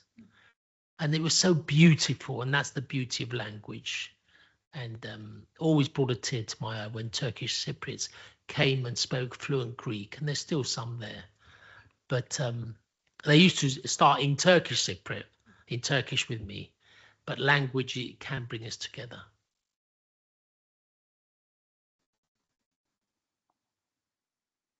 Yes, thank you very much for this. I mean, I can just add something on that. My grandparents can also speak fluent Greek. Yes, it is it's one of our common grounds when someone wants to look about the Cypriot culture. The Cypriot accent of both languages is one of the things that brings us together. And the lingua franca of those years was Greek, of course, and many Turkish Cypriots can speak Greek fluently as well. And yeah, nowadays it has an important role and today in peace building activism as well. So yeah, thank you for highlighting that. Thank you. Nora's our second poet. I do have your video. Again, fascinating video, very beautiful video. It tells a story. So I will just introduce Nora and show her video. So Nora is an award-winning poet and author of short fiction. Her work deals with the themes of women, refugees, identity, exile, love and loss, as well as the political situation in Cyprus. She lives in Nicosia, best known in Cyprus for her short story collection, Ledra Street. She has poetry and short fiction published internationally and has been cited or published in international broadsheets and has also won prizes and commendations for international international competitions. I would like to tell you about the Gafenion, about the cat that lived there and the cheese rinds I fed it, about the coffee shop owner who was hit by a car, and the tray and glasses and the coffee which flew. These are the less important things. More importantly, there was a time Ledra Street was a whole, non-pedestrianised, and we could still call Turkish coffee Turkish. But that was a long time ago. I can find the spot, even now, where the coffee shop owner tried to cross, and the car hit him, and the glass and the cups and the coffee flew. He died in hospital later. The tyres screeched, the men gathered round, and my father ran out of his shop with a pick measure in his hands to see if it was me, panic written in his eyes, and a pick measure in his hands, as if to measure the life or death left in the body on the tarmac. I read panic again in my father's eyes one hot July day. The day I grew up. The day my memory was divided into important and less important things. Today I walked on Ledra Street and counted the steps from where the Gafenion stood all the way to the checkpoint. It was 52 steps. 52 steps to freedom, 52 steps to captivity. I can only imagine the other side, my father's shop hidden in a souk, labyrinths of spices, hands dripping gold, a tree of idleness, bella pais, la belle paix. When the Hodja's voice clings to the clammy summer evenings, I try to imagine his face and weigh the importance of his syllables. What is he asking God? And how carefully is God listening? I secretly mourned the coffee shop owner's death for years. It was my fault he died. "Don't feed it on the table," he would say. "Not on the table. A cat has 9. I have only 1. If anyone comes in and finds a cat on the table in my kitchen, I will not have any custom. I will not have a life. And the day he lost his life, he made 3 coffees on the pale blue flame. The bubbles of the coffee rose and subsided in the mbriki. He lined up the little cups, filled them, picked up the aluminium tray, that special swaying pyramid of a tray, and left his shop, the cat, and me. It was my fault. I would like to say this to the sky in the evening, like the Hodja. It was my fault. But somehow it doesn't seem that important anymore. It sounds silly even. I had been feeding the cat on the table and thought I heard a noise. I took the cat and threw it on the floor. Frightened, it ran into the street and got tangled in his feet. The brake screeched. Too late. So he died because of me and a stupid cat. It was in the paper the next day. My father made his lips small enough to pull in the coffee from the little cup and read, possibly to himself, possibly to my mother, Andreas Dimitriou, 41, killed by driver on Lidra Street.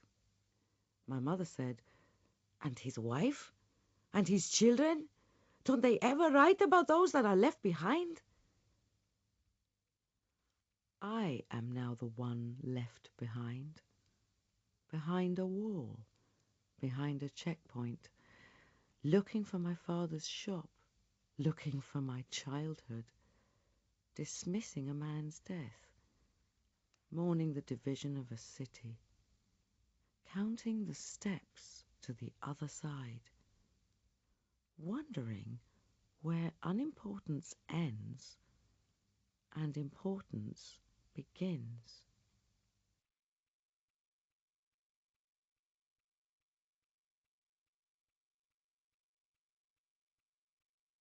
I like the bit at the end where it says that it's a fictional story, because I was worried about the coffee shop owner. Nora, I'm sorry if you are there and we can't hear you, but again, absolutely beautiful. It's a fantastic. I am here. Oh, you are. You are. Yeah, I thought Oh, you that's could see me. No worries. It's okay. I hope you Hi, don't mind can me you just see showing me? it. Yes, we can see you now. We can see you. Fantastic. Is there anything else you wanted to say? Absolutely brilliant. I love the storytelling in Thank that. you so much. Thank in the little you. Lovely to video. be part of this wonderful conference. Yeah, I just wanted to say it's a story that was written many years ago, but sadly, in a way, it's still relevant. And you know, when I wrote it about 24 or plus years ago, it was one of my first short stories. Still one of my favorites. I really had no idea that it would be read, you know, even today. I mean, during this period of Cypriot history, and we would still be thinking, well, not much has changed since 2001, sadly. So yeah. It is not a true story. It's not autobiographical, but because it sounds authentic, a lot of people have asked me if you know, if it is a true story, and I always say no, it isn't, but it could be. I think it's said with such passion that you do, you know, there is so much drama and character in your voice as you're narrating it, and I think that's adds to the believability that draws you into the story. So, but absolutely fascinating and brilliant, lovely, beautiful story poem, well performed, and yeah, beautiful videography as well. And this brings us on to our next speaker then, who's Alessandra Vincentelli. Am I saying that right? Vincentelli is fine. Vincentelli. And are you okay with your screen share? Because I know we had some problems. If not, I should have it as backup. Yeah, and no, just let's just do that. While you look at that, I'll introduce you and just say that's that fine. Alessandro is a curator, producer working across Europe, based between the UK and Athens. He works now independently on translation projects that integrates ecological, site-responsive and cultural curatorial research.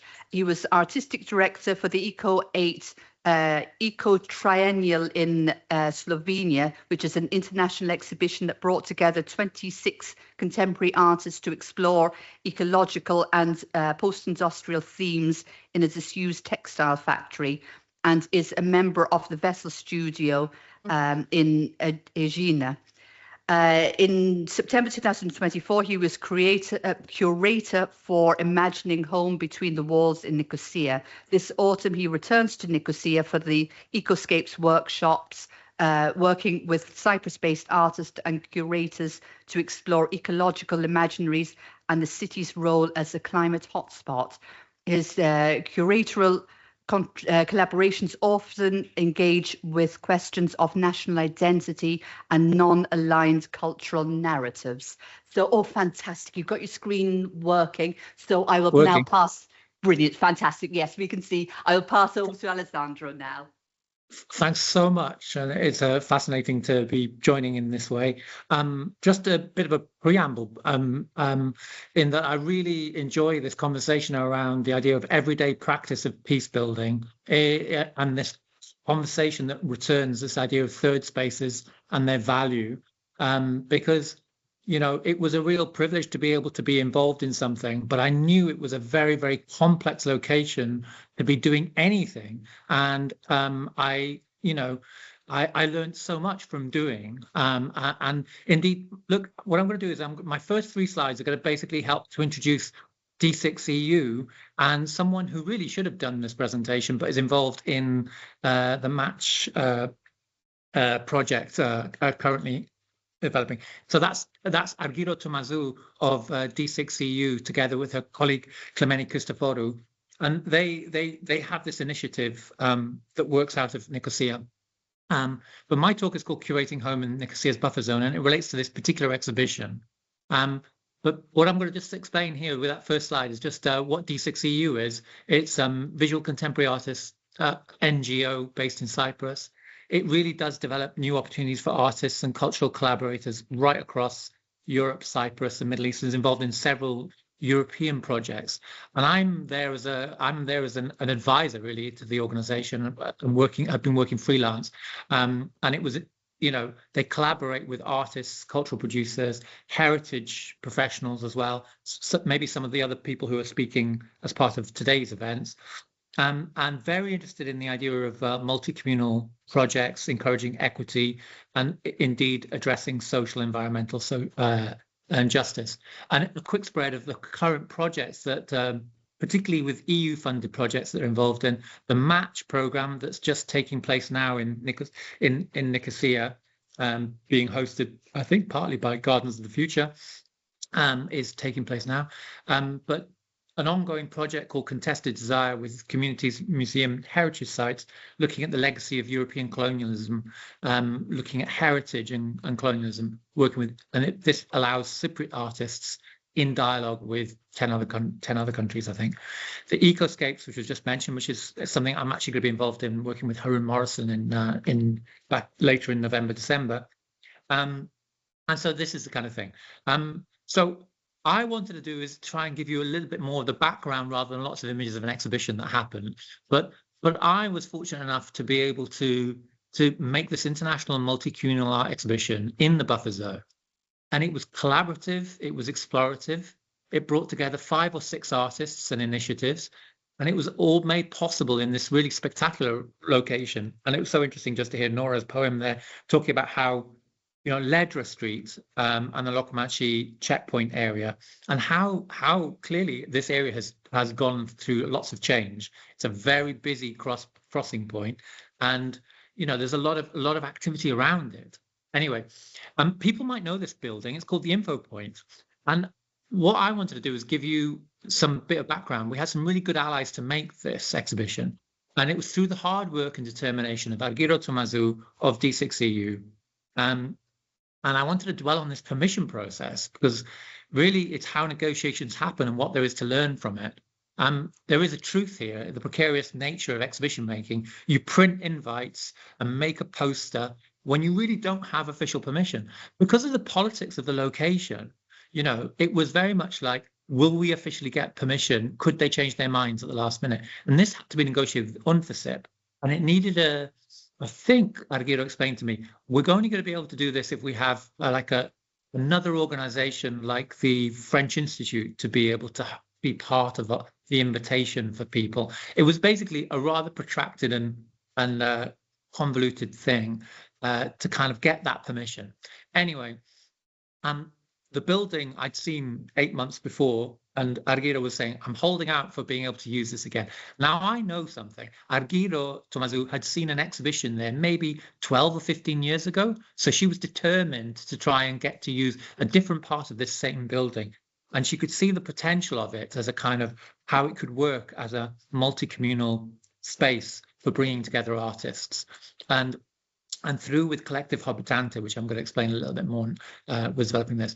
But so this is the location, right by the police checkpoint, that first checkpoint. And, you know, what I was going to say is, Argiro doesn't give up easily, and things were set in motion.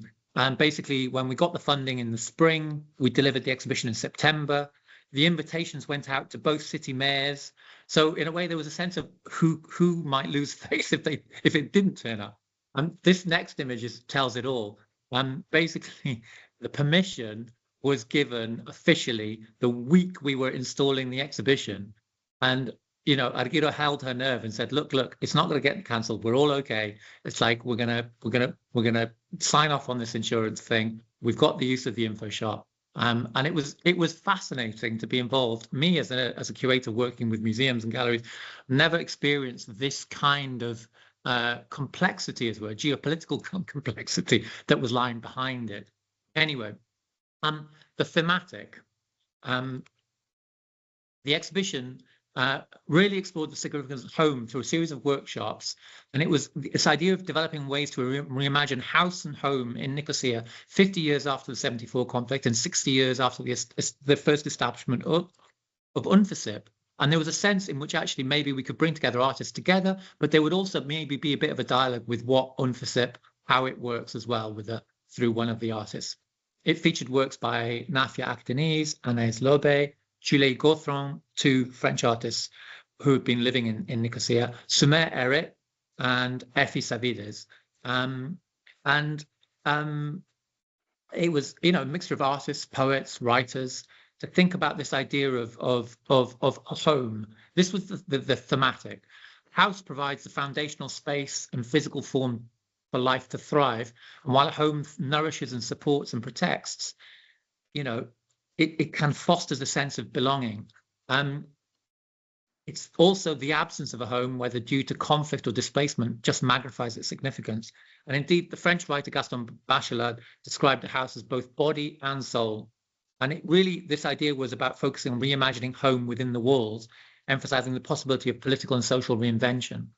And, you know, artists can play a crucial role in shaping our understanding of home within the context of the buffer zone.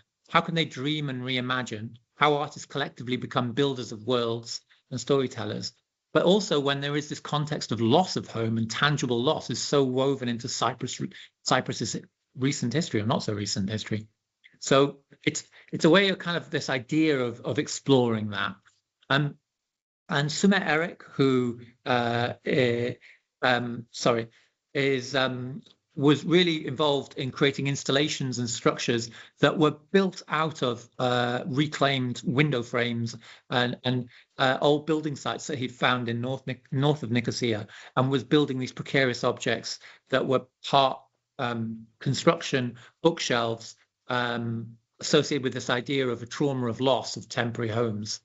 And then there was Julie Gautran, French artist who is part of Collective Habitante, who made these wire houses that were like fragile carapaces of house that you could see on the walls and pinned to the wall there. In a way, this is the framework of the discussion that we had with the artists, with Effie Savides, who'd been working outside of Nicosia, but actually looking at Decalia and history of people and loss within refugee communities. So it's this complexity of connections in a way with that. Now, when doing the research for this, I came across this powerful thing about from Nicosia. The writer Marcelo Di Tinto, the walls impose a simple identity on those who cannot cross them. You are either from here or from there. You are either one of us or one of them. The walls allow for no nuance, no mutually agreed upon story. The walls are both a physical and symbolic divide, so encountering the walls and buffer zone just reinforces the shared identities and traumas of each community. I love this idea, the walls allow for no nuance, because in a way it was so evident that artists often find a way, poetic means or discussion. There is basically this idea of third spaces and in a way claiming of third spaces. So that was it. It was for sure a modest budget.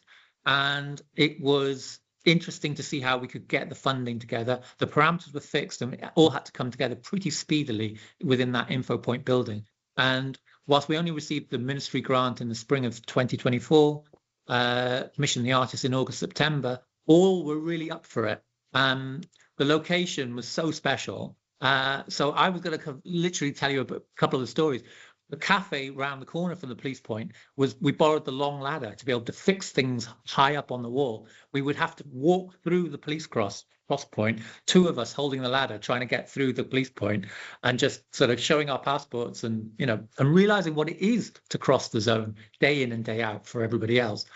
And then it was fascinating just to see the stream of visitors that you would have at that particular location, because it is such a busy cross point in which actually it isn't, it is working people who are moving in between. And people were genuinely surprised to find an exhibition that was being used in this info point building. I've settled here because one of the artists, Anna Lobet, who was a good friend of, had lived in Nicosia the previous year, and a journalist, she was determined to see if she could make a project which looked at the idea of the unforcit peacekeepers, this idea that actually they actually in the buffer zone or the green zone have to care for people's houses, whilst often these soldiers are on 6-month rotation from other places. Let me just see if it's the next one. Yeah, and it was this idea of expanding this idea of testimony of who are the real caretakers and custodians of thousands of people's houses. And she was determined to write to some of the soldiers and think about their own place or the way that they would make home through their own personal lockers and stuff. And we looked at this through doing some interviews with a couple of the soldiers during the course of the 3 weeks of the planning of the exhibition. And that came together as kind of a dialogue between Julie Gothron's houses and Anne Lobet's writings. This piece here is by Effie Savides, and it's actually we used it as a symbolic for the poster. It's actually a piece of found child's Lego that so represented this idea of imagining home. So we used it on the poster. This is how Effie Savides found it in Decalia. And she basically has been working with migrants in Decalia, looking at people who've been 18 years dispossessed and living on the ex-military base of what was abandoned by the British. So this idea of following particular families through idea of either having a home or loss of home was really, really important. And these kind of emotive conversations were able to come through in some of the discussions with the artists. And one of the things I think is tenaciousness, as I wanted to say, is we actually were delighted because basically, the invitations went out. You never know if people are going to turn out on a Friday night, but we were able to get Haralambos and Mehmet Haramanji to come to the event, and that meant a lot, I think, for everybody, including that first few days when we were having the events for the beginning of the thing. It was then supported by a brilliant set of talks with Nafiak Denise talking, who'd been commissioned with her We're Not Ghosts project, with Hara Zimu, a writer from Nicosia, and you can see there Argiro with one of the Irish Unforcit soldiers, guards, whatever, who parade around buildings checking everything's okay, but become part of the friendly face of that buffer zone area. So it was a very unique place to make any kind of exhibition, and for that it was very, very meaningful. And I kind of there were other projects like Nafiak Denise's project, which went back to a project in Varosha, which was commissioned sound walks that she'd made, which we got some funding through Visual Voices. And so we were able to replay and rework her project, which is this lady here looking at the sound walking project, which had been made and formed part of it. So this is kind of the background for me. It was great just to get the reviews in L'Hebdo, for example, and for me, it's the fraught geopolitics. The idea of home was just one thematic of things to do. I'm thinking about like tenacious negotiation yields result, and there is the need for organisations like the Goethe Institute, the British Council, Institute for Instance, to help in these third places, what we call third way locations, and artists have a fundamental role in reflecting in these extraordinary locations. And I loved what Ethan Chandler was saying about everyday practice of peace building. So when I saw these projects developing and I saw the appetite of interest from artists to try and engage in this, I thought, well, this is everyday practice of peace building involved. And organizations like at Homes for Cooperation, I got a chance to visit that the year before, do immeasurably important work to make these things feel more possible for people. For me, though, it does feel like there's other places and other ways to go. But what it does need is deep negotiation and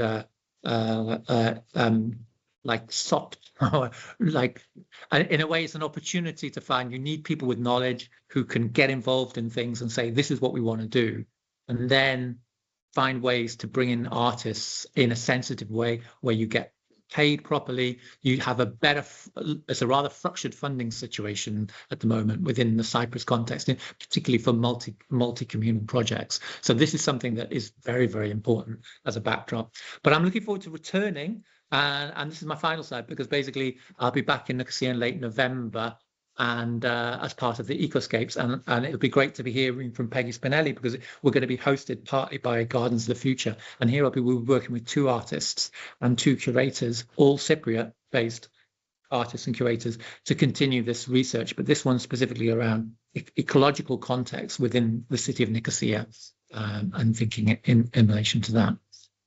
Okay, many thanks for that. I'm going to stop now. Thank you very much. Thank you.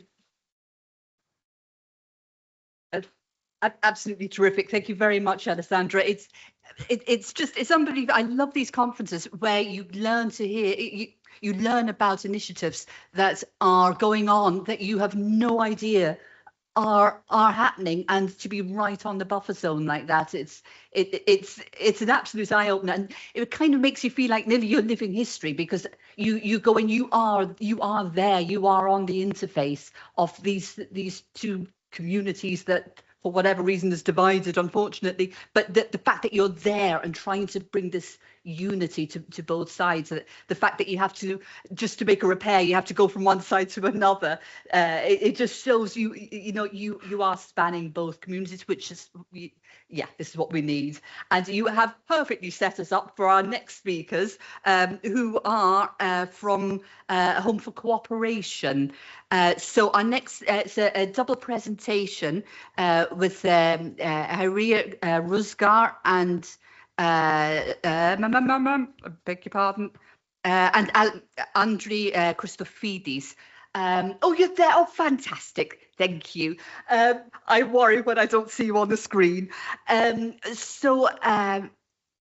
Haria joins the Home for Cooperation team as the communications officer. She studied political science and international relations in Istanbul and did an MSc in political communication in Amsterdam. During her studies, she volunteered in various public administration institutes in Cyprus and was highly active in Cypriot student organizations abroad, leading many initiatives. Haria is responsible for developing and implementing the communication strategy of the Home for Cooperation and ensuring that all programs are communicated in the most effective way to all communities of Cyprus. She manages the online presence for Home for Cooperation and its connected projects and programs. acts as press contact, and represents the home in local and international meetings, which is why we are pleased to welcome you here today.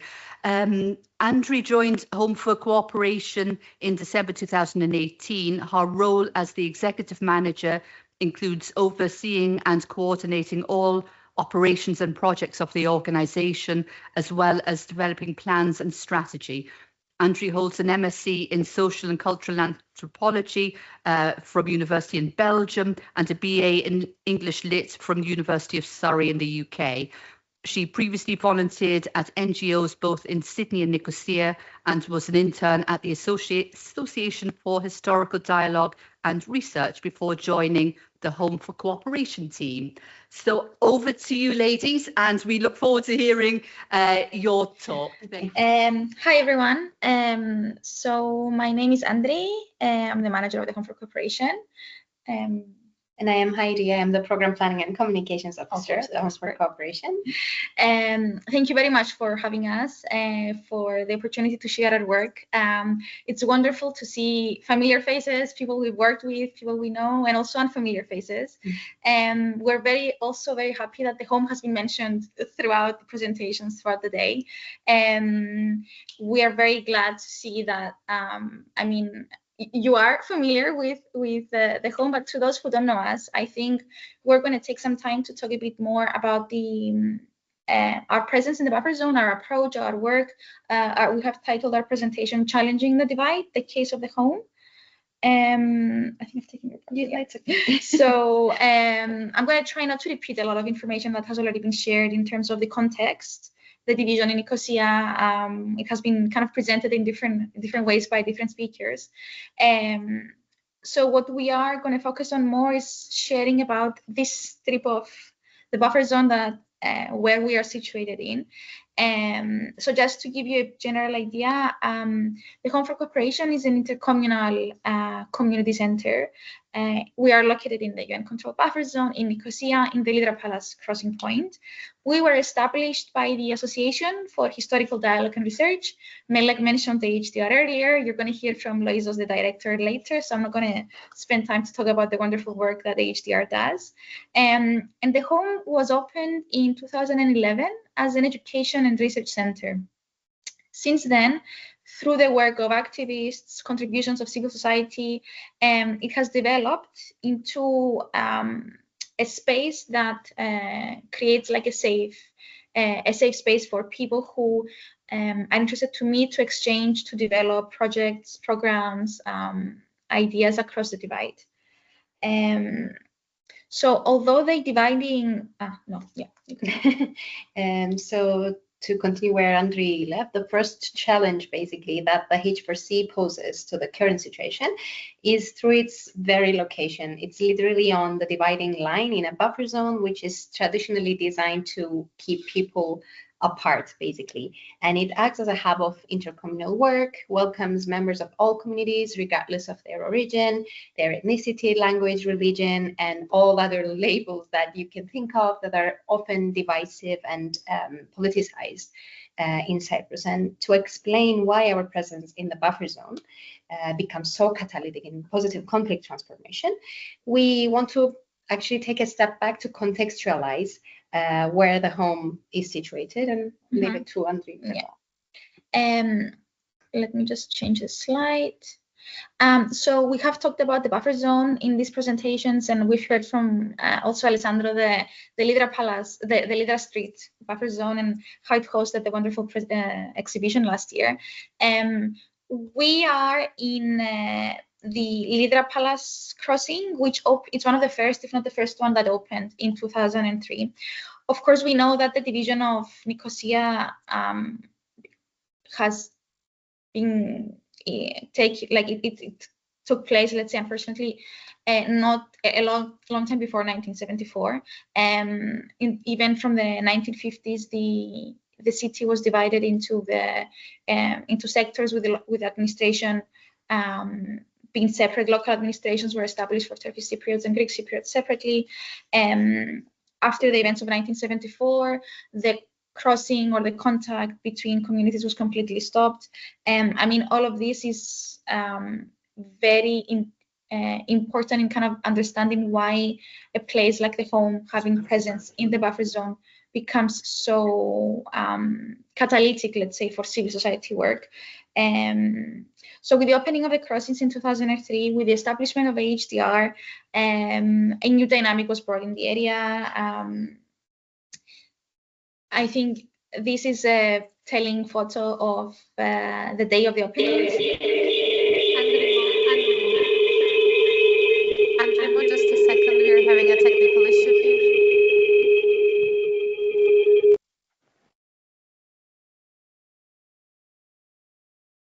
Yeah, great. Can you hear us? Hello? Yeah. No, sorry. Like I said, we've had some technical difficulties here, so I beg your pardon. We can hear you, though. Please do go ahead. Great, thank you.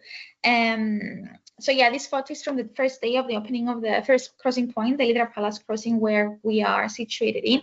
You can actually see the Home for Cooperation here on the left.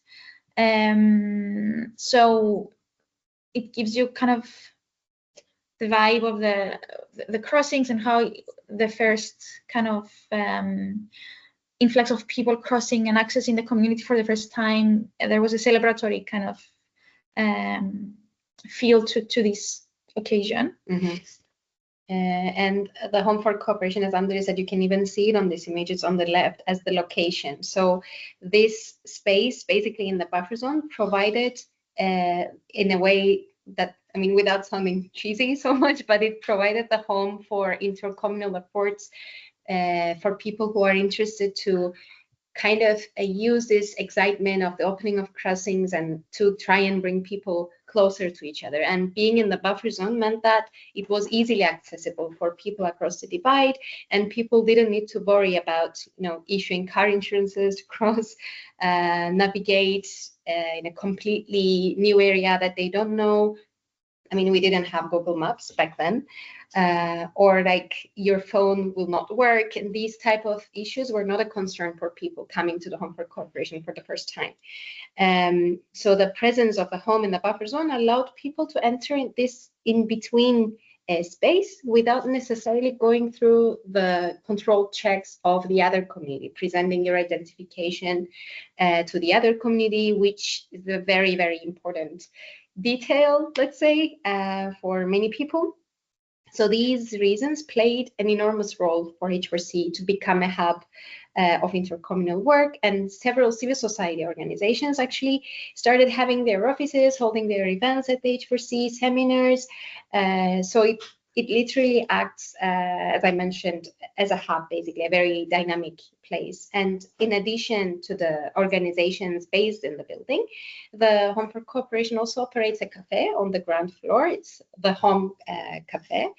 And as you can imagine, it's a very important meeting point. It has become an important point for many people, especially who are interested in exploring this setting without necessarily being affiliated with organizations in the building or civil society in general, for that matter. And of course, having a cafe also allows us to host our events in a very welcoming environment. And the home also has common spaces that's available for people to use to host their own activities, as I mentioned. So it becomes like it offers this home for many different initiatives across the divide. So the Home for Cooperation pretty much is first and foremost a space in the buffer zone that gives agency to civil society actors, to activists, to formal and non-formal groups to claim their part in positive conflict transformation. So sustaining the presence of the home in the buffer zone for over a decade has been a very important milestone for us. As we've seen been referred to before, so it has become kind of like a reference point in kind of intercommunal work. Which also brings us then to the active work that the Home for Cooperation does, other than just being in a space that hosts all of these activities. It actively creates opportunities for people to come to the buffer zone, for people to come and engage in activities in this space. And this is mostly done through strategic cultural and artistic programming that activates the Home for Cooperation and creates opportunities for people to engage. We've seen that arts and culture, obviously it's been shared with speakers before, are incredible tools for reconciliation. It allows people to engage based on their interests. There is an intercommunal context, but that is not the end goal. So it's not the end goal to bring Greek Cypriot and Turkish Cypriots together or members of the communities together. The goal is to do something else within this context. So it poses a different sort of possibility, which makes it unique here. So I think with the use of arts and culture, and mostly through collaborations with other organizations, other artistic groups, cultural practitioners, universities, we organize this type of events and activities to create memorable experiences and exchange between the people of the communities who participate. And the critical element in all these programs that Andrei mentioned, I mean, it could be the Greek and Turkish language classes, it can be the music program, which is called United by Sound, or we have a Buffer Fringe Performing Arts Festival, which is our biggest program. All of these, the critical element in all of these programs is the co-creation and exchange. So what this means is that we are not only focusing on attracting audiences and participants from different communities, but we are focusing on the process of co-creation between people who would traditionally not have the opportunity to work together, to develop and implement such activities, or to share experiences in general.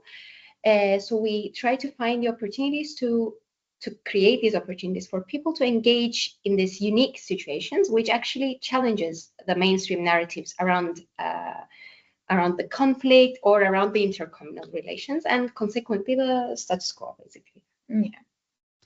Yeah. So I think maybe because of time, and we understand that within the scope of this presentation, we are not going to go into details for the specific projects that we work on, or examples of activities we've hosted. We're very happy to have a conversation with whoever is interested in finding out more. So we're going to wrap up with our last slide. And just to put it simply, when we want to talk about the home, in the case of the home and what it has achieved for the last almost 15 years, is that we're not just talking about events and isolated activities. We are talking about creating ways for shared emotional experiences, for rediscovering communities, rediscovering each other, and ultimately creating memorable experiences and even new memories, which can then become a foundation for something better. And we represent the minority. Unfortunately, in Cyprus, we are representing a growing group of people who have dedicated their work, their life into this goal. So I think a key takeaway would be that we understand healing or progress or positive transformation as a collective process. And the home, in essence, demonstrates that reconciliation is not abstract. It can be lived, it can be built through relationships, and I think the home can be an example to draw kind of strength from. And it couldn't be possible without all the connections and all the partnerships and the exchanges that we have. And I think this conference has been a testament to that. So I think with that we're going to close. Yeah, thank you very much. Thank you all very much.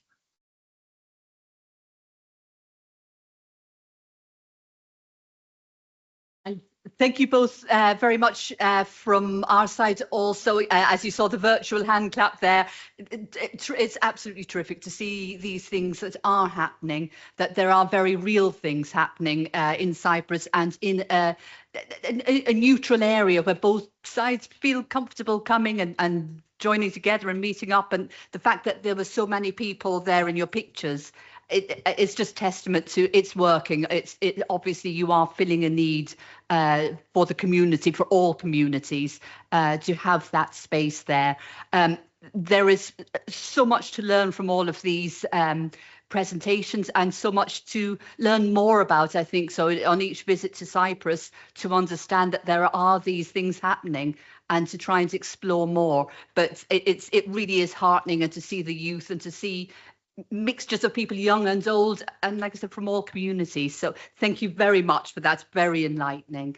I see we have our next speaker. I am so thrilled to see that you have been able to share your screen and we don't have another issue with our system here. So Louisos is the director of the Association for Historical Dialogue and Research. He holds a BA in Primary Education from Thessaloniki and MA in Peace Education from Costa Rica, where he specifically sought to examine the viewing of history teaching as a vehicle for promoting a culture of peace.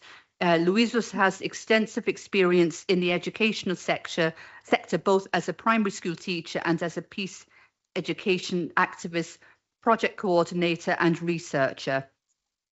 He has conducted research for different international and local organisations and agencies, and is co-author of several academic articles on the issues of history, peace and human rights education.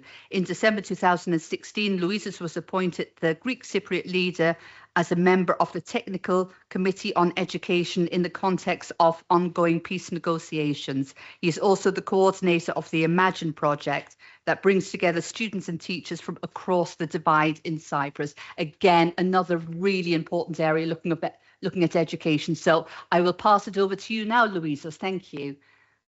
Thank you, everybody. Can you hear me? Yes, we can. No problem. Excellent. And can you also see my presentation? Yes, lovely. Thank you. Yes, it's there.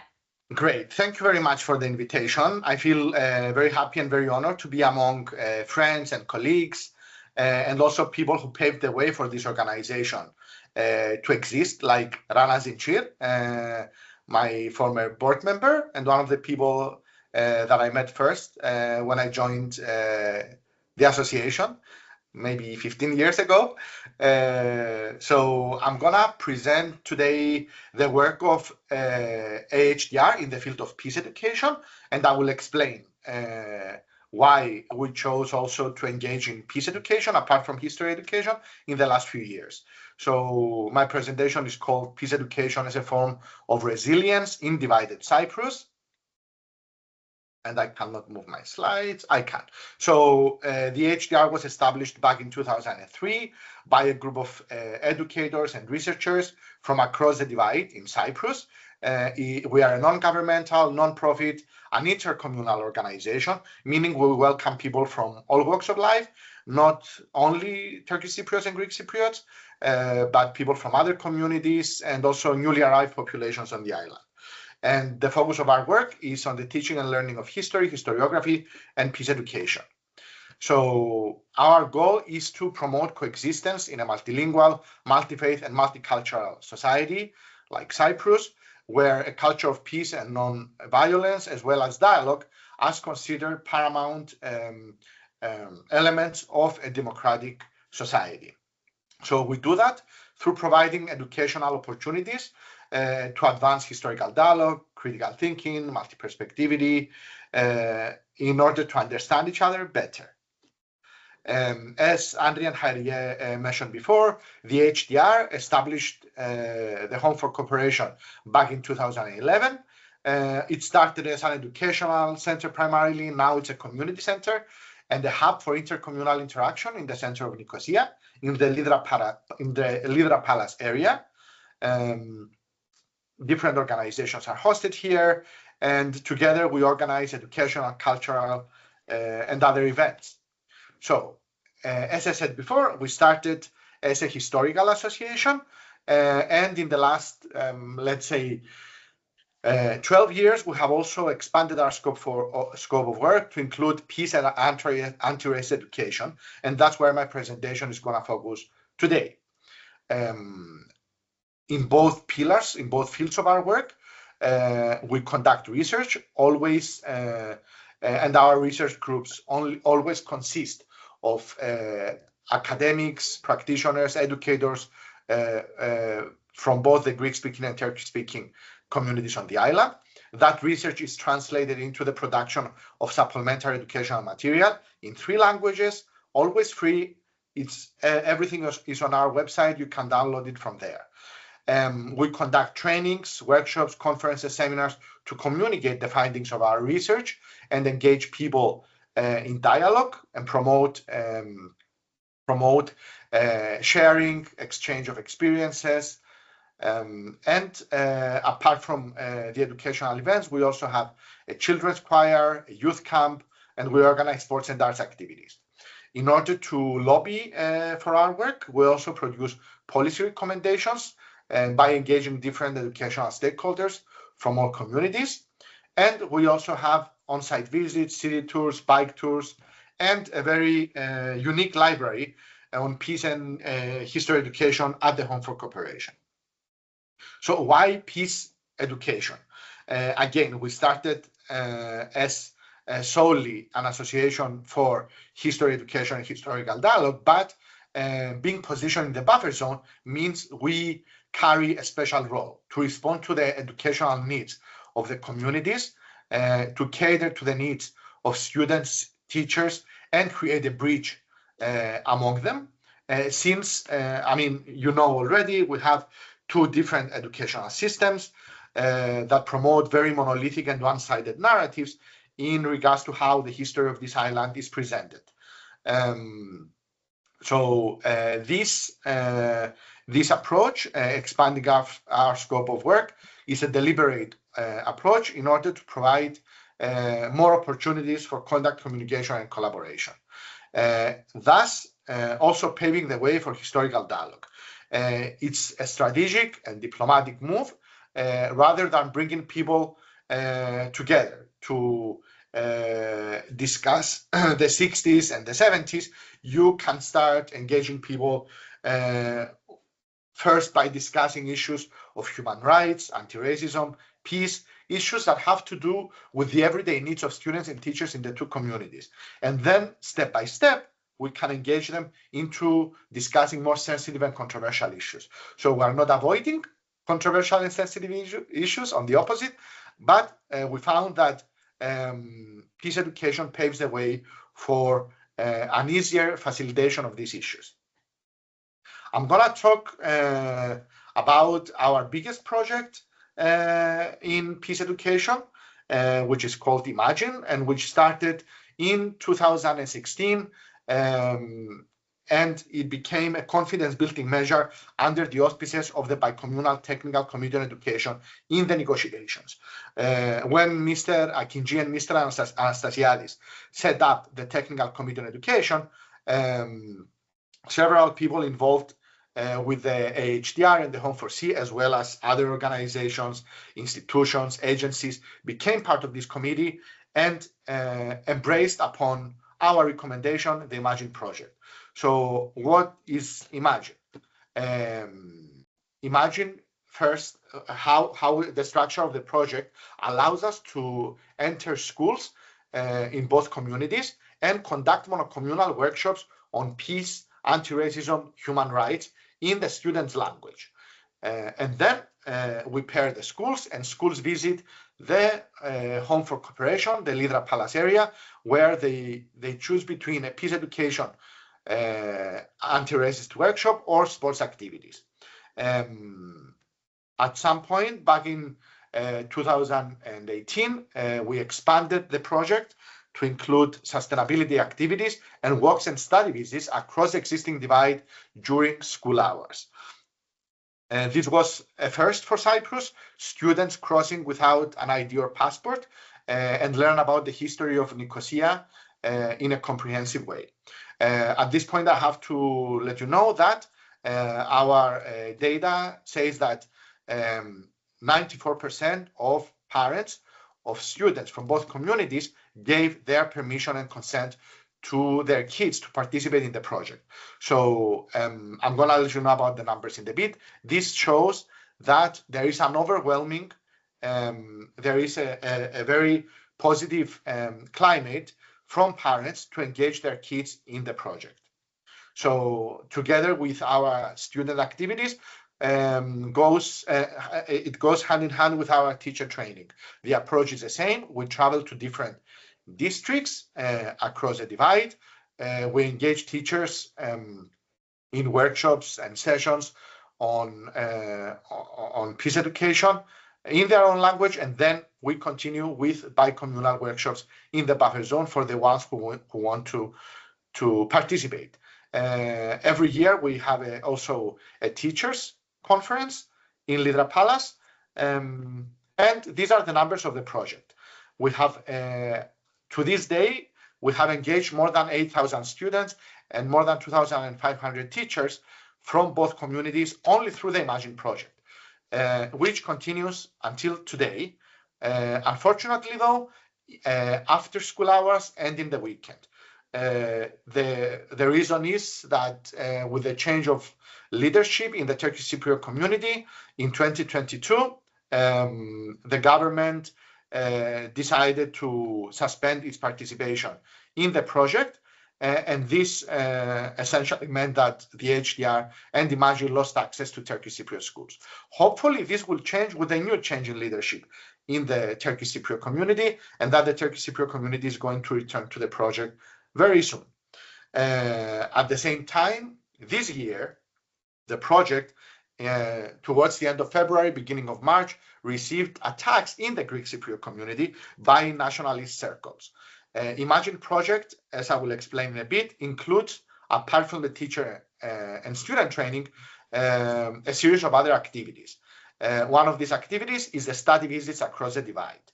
This means students exchanging visits in places of environmental, cultural, historical, and other locations with parental consent again after school hours, in the weekends. So some people didn't like even giving the opportunity to people to opt for a voluntary activity. So this association, its members, its board members, its staff were put in scrutiny, were attacked publicly. And since then, we're still waiting also for the Greek Cypriot community to send again the circular letter to Greek Cypriot schools for this year. So for the first time since 2017, the Greek Cypriot community is yet to send the circular letter to schools. We haven't had any official information, so we hope this will change in the next few weeks. But at the same time, I want to stress that Imagine is a civil society project, and the organization is continuing, being open to both communities to continue their participation in the project. So at this point, maybe I should mention what some of the challenges, some of the other challenges that we're facing, and how the organization is bouncing back or being resilient. So, I mean, Cyprus is also affected by what's happening in the region, in Europe, in the world. There is a rise in extremism, hate speech, and misinformation. Cyprus is a conflict society. I would advocate that we're not post-conflict, that we're still a conflict society. What we're experiencing is negative peace. So we know that we operate in specific political sensitivities. There is a stalemate in negotiations, and hopefully this will change in the next few months. There has been word by both current leaders that they want to continue negotiations. Hopefully this will also affect confidence building measures. As an NGO, we always have issues with time constraints, the pressure to meet deadlines. We have the issue of language. We do not speak, unfortunately, each other's language because our educational systems do not provide for learning each other's language. So whatever we do is trilingual. Our workshops, our publications, our conferences. We cater to different educational systems and curricula, which makes it, again, more difficult because of the different priorities, the different holidays, and so on. So programming is also difficult. And there are issues of dissemination when educational authorities do not collaborate. However, we have been lucky enough to have our donors' financial and political support. The donor is the Federal Foreign Office of the Republic of Germany. We have very strong partnerships with the Council of Europe, Euroclio, the International Institute on Peace Education, and our activity, we have never lost interest in our activities. This year, our teacher training, we can only engage 250 teachers. We already have 380 applications. So that gives us hope to continue. We are very privileged to be located at the Home for Cooperation. It gives us the opportunity to have a space that we call our home as well, and teachers and students feel very welcomed here. It's a safe space. And we have very strong teachers networks that we have developed throughout the years. So teachers, when things go wrong, as it has happened in the past, teachers talk and go out publicly and defend the right of children to have access to peace education opportunities. So I will mention very briefly some other projects we have under the Imagine grant. Apart from Imagine Original, as we call it, apart from the school and teacher visits, this is our children's choir meeting every Wednesday at the Home for C. The Game Changers activity, these are monthly activities on sports and peace education happening in collaboration with the Actenis Sport Birliği and United Sports Cyprus. We're engaging 100 kids in these activities. Our Peace Camp happening once a year and engaging 25 youth. Our Teaching for Peace Award for a third year this September. We have awarded teachers who are contributing to peace education through their projects and teachings across the divide in Cyprus, and they are required with the money they're receiving to continue these activities. I'm going to give an example of the material that we are developing in the field of peace education, because it is also a form of resilience and a form of building bridges across the divide. When we do not have access in schools, like now or during COVID, we think that our educational material and training our teachers in this material gives us access to schools. We train the teachers and they become the multipliers. They take the material into their schools and they train students themselves. Hence, we're having several indirect beneficiaries to our projects. So we believe that this approach dismantles divisions between the two communities, and we are creating opportunities for encounter even when people cannot meet physically. So I'm gonna skip a few notes about like about the guidelines that we follow when producing educational material. I just want to mention very briefly that we include people from our communities. We include active teachers in the production of material. We are incorporating multi-perspectivity and critical thinking, as I said before. And we do not only, the way we view peace is not only in relation to the Cyprus issue, but we're also employing elements of social justice, environmental sustainability, human rights, gender equality, and so on. So the publication that you see now on my slide, Women's Stories from Cyprus and Beyond, is one of our latest peace education publications, and it includes the stories of significant women from Cyprus and abroad. Women like Sevgiulu Luda, who have contributed to finding the graves of missing people, Lena Melanidou, our beloved conductor of the choir who passed away a few years ago, Maria Hajibavlu, an academic, but also people like Yacinda Ardern, Malala Yousafzai, and so on. Now you see how the publication is structured. We provide the stories of women and then lesson plans for teachers to use in their classroom. This is a publication for pre-primary and early primary education. Cyprus, A Classroom Without Walls, is a publication of study visits. It includes 16 different locations across the divide and lesson plans that teachers can use to either teach about these places or visit. Based on this publication, we are conducting study visits with students and youth, the ones that we have received attacks for, and study visits with teachers. Last week, we had our first study visit with teachers in Lefkara, also a huge success, overwhelming participation. Now you can see our anti-racist board games, which is one of the materials that were developed during COVID in order to be able to reach schools. This is a series of board games that we're now thinking about adapting and co-producing with other NGOs in different countries due to the huge demand that they received. These Kites is an online publication that includes the material that we have developed over the years in our work in peace education, and you can find this online. And last but not least, last year in July, we launched our anti-racism campaign. It's called Look for the Story, and a lot of you maybe have already watched the video for Mustafa and Eleni, which was released last July 2024 actually, on the 20th of July, sending a very strong message about reunification. This is our way also to reach out to people who are not our direct beneficiaries, like teachers and students. That's it from me. Thank you very much once again.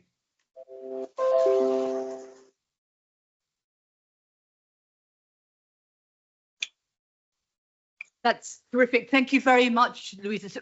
Really interesting. It's so interesting to see so many strands in what you do, their education. Obviously, we're talking from a university, so we absolutely understand the significance and the importance of education, but fantastic to see so many strands.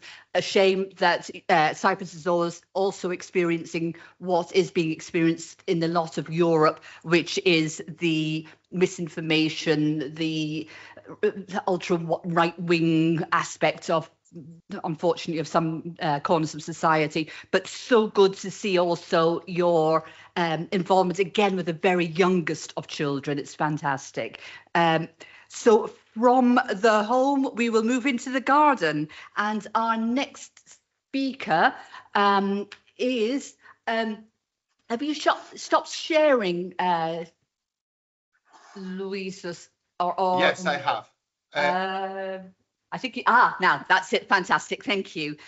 So our next speaker is Peggy Spinelli, who is head of operations at Gardens of the Future, which is a multi-awarded grassroots innovation based in Nicosia, Cyprus. The Gardens were the European winner of the new European Bauhaus Prize in 2022 and continues to serve as a living laboratory for sustainable urban living, circular practices and community resilience. Peggy oversees communications, partnerships and programme delivery while actively engaging with European projects and local communities to advance environmentally and socially sustainable practices. Peggy, over to you. Thank you very much. It was indeed a very interesting conference so far. Good afternoon again. I'm Peggy Spinelli. I'm head of the operations at Gardens of the Future. As you already mentioned, we are a grassroots initiative based in the heart of Nicosia. You can see the location on our presentation where exactly we are. You can see the walls of old Nicosia, and where the blue mark is where the Gardens of the Future is. Today, what I would like to do is share how a long abandoned neighborhood on Elpiniki Street has been reborn as a living example of urban coexistence, circular economy, and environmental healing. Our story begins with a question: can an abandoned place become a symbol of unity and sustainable living? Elpinikis, you can change the slide so we can see more about our building and our gardens. Elpiniki Street once housed Greek Cypriot and Turkish Cypriot families. Elpinikis itself means it's a combination of two Greek words, elpis, that means hope, and Niki, that means victory. So Elpiniki Street once housed Greek Cypriot and Turkish Cypriot families who shared a daily life from courtyards to fruit trees until the city's division in 1974. For 50 years, the space remained abandoned. In order to explain how the whole building is, it's a very, very narrow street. You cannot even imagine that there's this huge, beautiful peace-loving and a peaceful, garden in the inside. And when you enter, every house has a little garden, and then there's a common garden that shared every family was living in that block. So when we enter the premises 50 years after the division of the city, nature literally had taken over. My dear Alicia, could you please change the slides, please? Do you want me to go another one? Yes, please. Okay.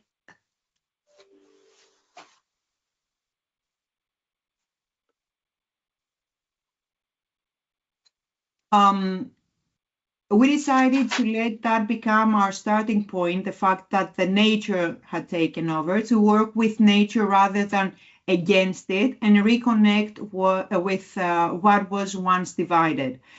The Gardens of the Future is a livelihood, cultural and sustainability hub, a cluster of connected spaces where community groups, researchers, as we have now, and creative professionals collaborate, share sustainability goals. Our vision is very simple and very ambitious at the same time, to positively impact people's lives and the environment through zero waste and circular economy approach, which integrates with the 13 and the 17 Sustainable Development Goals.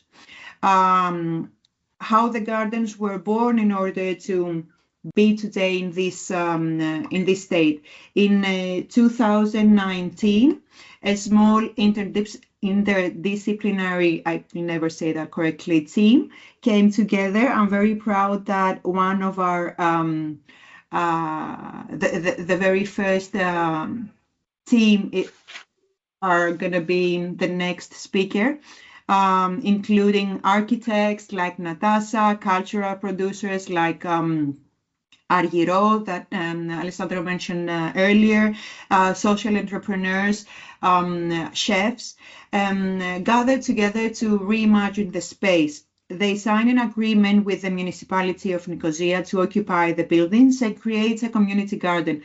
At the very beginning, there was no money, there was no equipment, there was no electricity, nothing, literally nothing. There was just a dream and a manifesto that these 8 brilliant plasmas, brilliant people, wonderful people created. The manifesto became the garden's founding document, and it wasn't just a list of ideas. It was not. It was a commitment to values. It was ecology. It was participation. It was inclusion and respect of all living beings.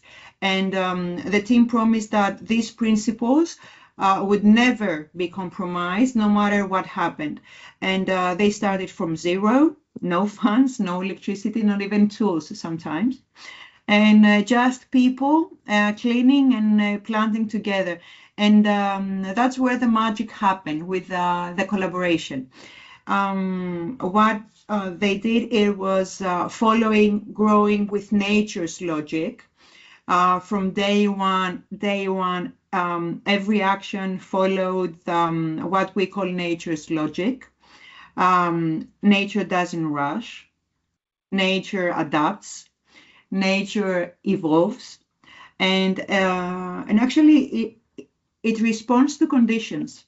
And step by step, the seed became the tree became a beautiful garden. On the other side, cities have a more linear systems. We do not. Everything grows organically, like an ecosystem, one piece at a time, and that's what we're doing, and we're very proud of it. The vision, as I already mentioned, was to create zero waste circular economy neighborhood, able to stand on its own, a prototype for all communities to replicate, to be energy efficient, to be self-sustaining and productive. A model. Our model has been acknowledged locally, nationally, and across Europe. In 2020, we were the national winner of Climathon Cyprus. In 2021, winner of the Pussylas competition founded by the World Bank Group. And in 2022, we were the winner of the New European Bauhaus Prize, while the EU Commissioner Elisa Ferreira has described the gardens as a pioneer in community engagement, circular practices, and sustainable urban transition. So what we do, we operate as a living laboratory, combining nature-based solutions like our vertical garden system, which is converting from aquaponic to hydroponic, which was developed by under the Cardimet project, a Horizon project, the Horizon Europe project. We hold zero waste labs, offering workshops in laser cutting, 3D printing, and product design using repurposed materials. We hold community events, from Ancesteria and Secret Cinema to Heritage Days and Vintage Days with local universities. And of course, we always have educational tours and tailored experiences. We invite schools, professionals, international researchers or artists to collaborate with us to explore urban sustainability hands-on. The gardens sit on what used to be a shared neighborhood where Greek Cypriot and Turkish Cypriot families once lived together. When the island divided, that coexistence disappeared, but not forever. Today, the gardens have become bi-communal meeting point where people from both sides reconnect through the simplest of acts. I mean, there's nothing more simple than that, which is planting, cooking, building, and learning together. Collaboration to us is not theoretical. It's not in our blood. It is in our soil, in every seed that we plant and in every meal we cook together. And we strongly believe that by reviving Elpiniki Street, we are also reviving the memory of coexistence and turning it into living, evolving present is one of our scopes and missions in this point where Gardens of the Future stand.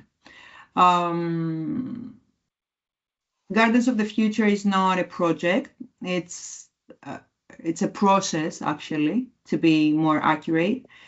In Elpiniki Street, 100 years ago, fences were not separating the families that they were living in the same block. Actually, plants were connecting these communities. And the abandonment that happened 50 years ago no longer exists because Garden of the Future managed to recreate creativity and learning procedures and the laughter in the garden. We are very proud to host children's workshops and with joint environmental projects. So peace building through practice, it's not theory to us. Whatever we begin in the garden with hands and soil working together towards a common future is what we believe in, what Elpiniki Street represents, and what the Gardens of the Future, 50 years after its abandonment, still try to revive. So we don't imagine sustainability. We live sustainability. We learned that urban resilience and social healing grow from the same roots, and that's connection. The same way the gardens connected the families that they were living there, the same thing gardens are doing some decades after. In divided cities like ours, unity often brings in small shared spaces.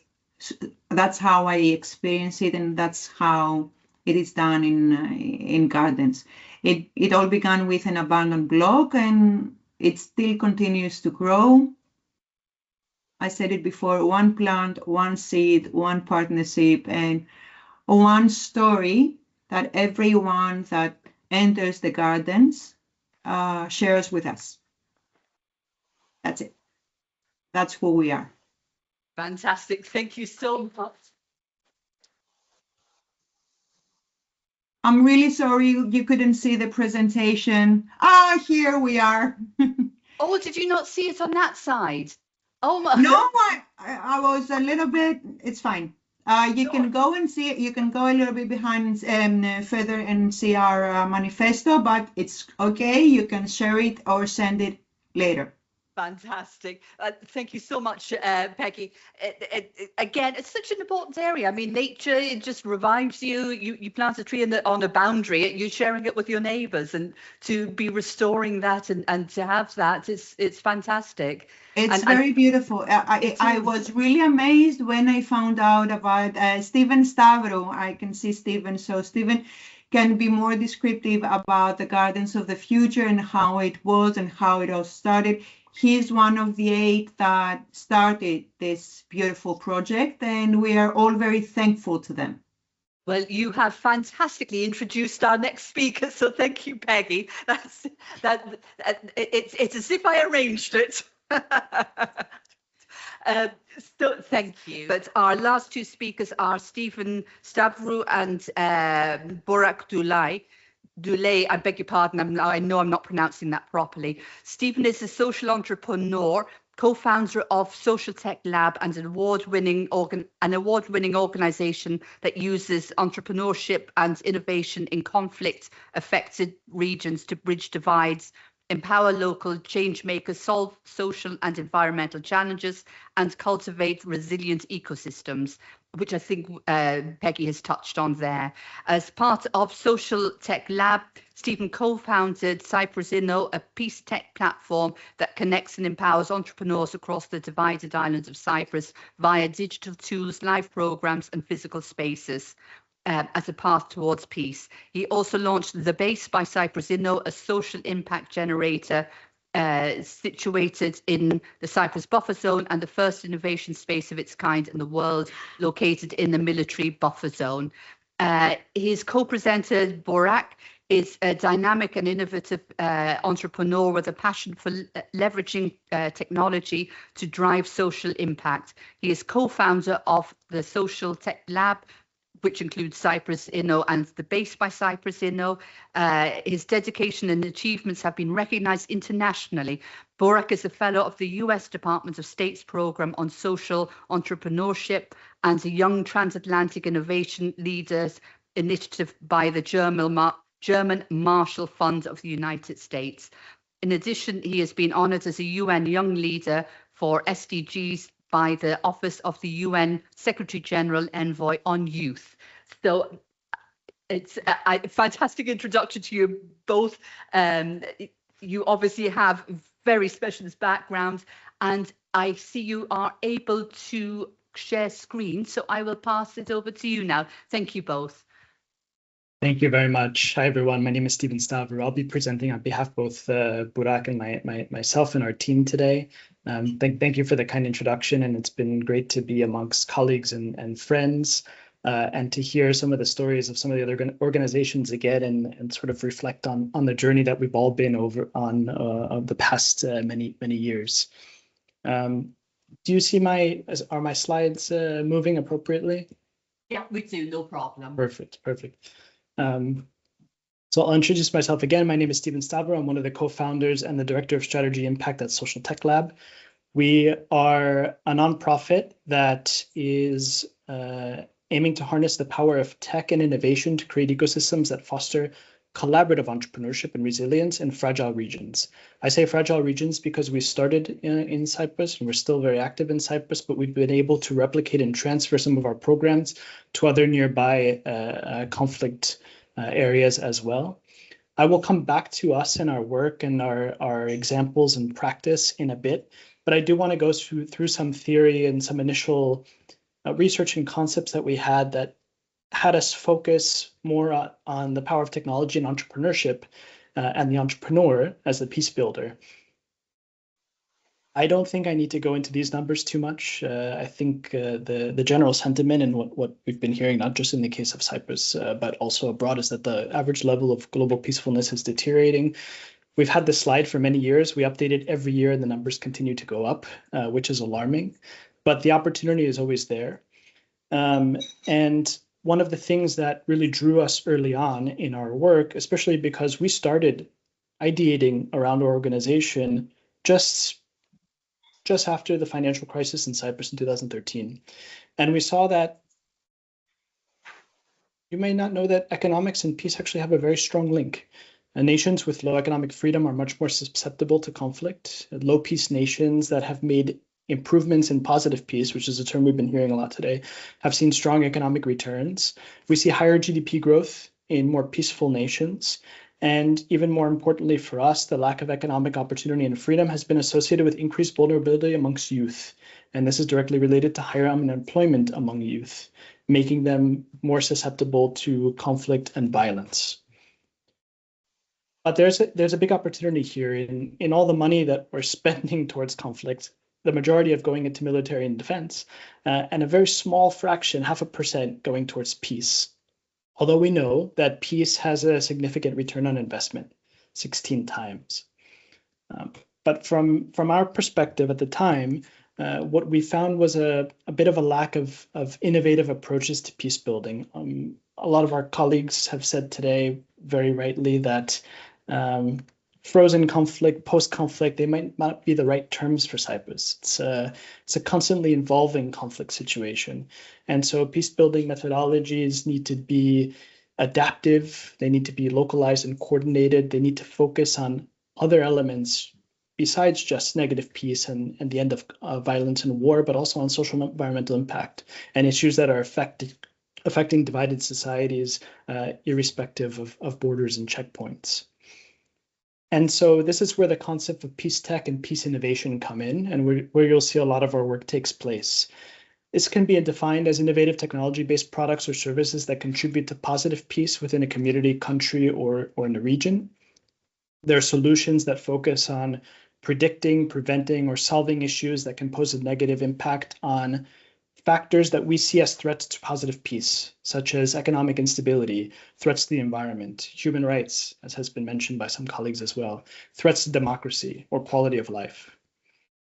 And we focus on positive peace because also, as you've heard from colleagues during this conference, what we have in Cyprus is negative peace. We have largely the absence of violence and war, but what we need to focus on building is lasting positive peace that is built on sustainable investments, economic development, societal attitudes, culture, education, and as a way to make sure that our society is resilient to shocks or can absorb shocks that might relapse us into conflict.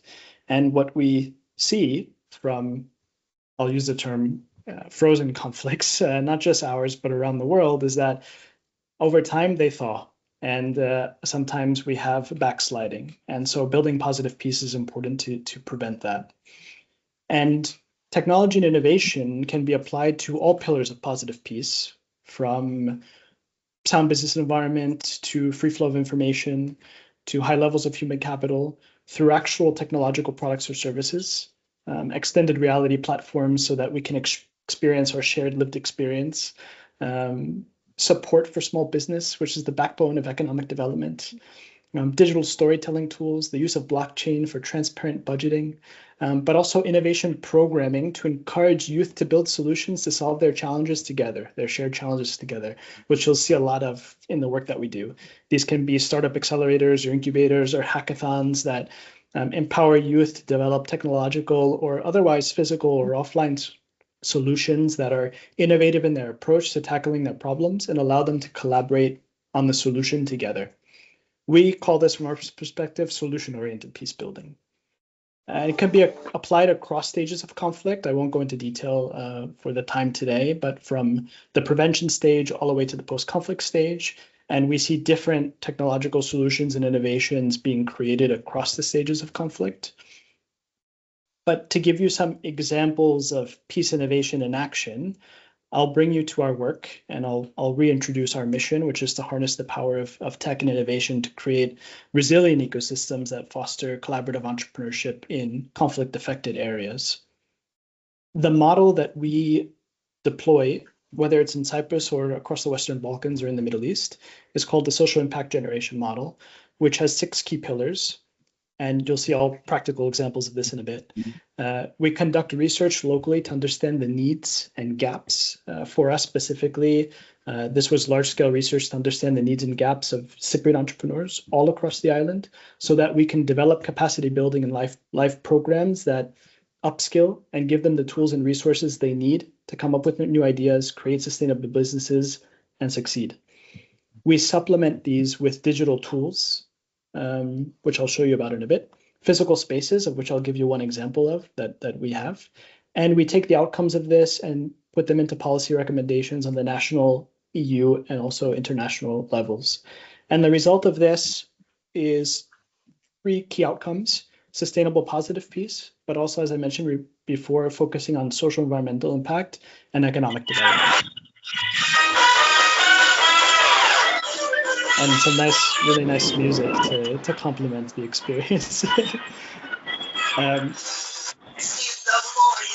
me see if I can mute this participant. Yes, I was able to mute this participant as a host. Thank you. So our story starts as a peace tech platform, actually. We started fully digital. We built an online platform back in 2015 to 2016 that was an opportunity for Greek and Turkish Cypriot founders and entrepreneurs and small business owners to come online, register a profile, and connect with each other. This was digital matchmaking. We also built maps of startups all across the island. We implemented e-learning tools, jobs boards, events calendars. It was an online resource and network for entrepreneurs across the divide to come together. And when we realized that there was an uptake in membership, we felt that it was a good opportunity to start bringing people together in person. And so we started with in-person networking events, mostly startup and founder-related networking events, business forums and panel discussions, thematic talks, focusing on implementing the Sustainable Development Goals in business, because these were areas that we felt that we could really collaborate together, talking about green line trade. You can see from the pictures that a lot of these events happened in the buffer zone, and with the great support of partners like the Home Corporation, who gave us the space to do that. We also utilized the Lidra Palace Hotel to do these events. We evolved to become more skills-based by doing startup mentorship programs that paired Greek Cypriot and Turkish Cypriot entrepreneurs and experts to learn from each other, youth entrepreneurship programs that use gamification to take youth across the divided city and learn about their shared culture and heritage while building entrepreneurial skills along the way, helping vendors sell or interviewing for market research people on the street. And all of this culminated into a turning point for us in 2021, actually just after the pandemic and just after the checkpoints opened from the pandemic.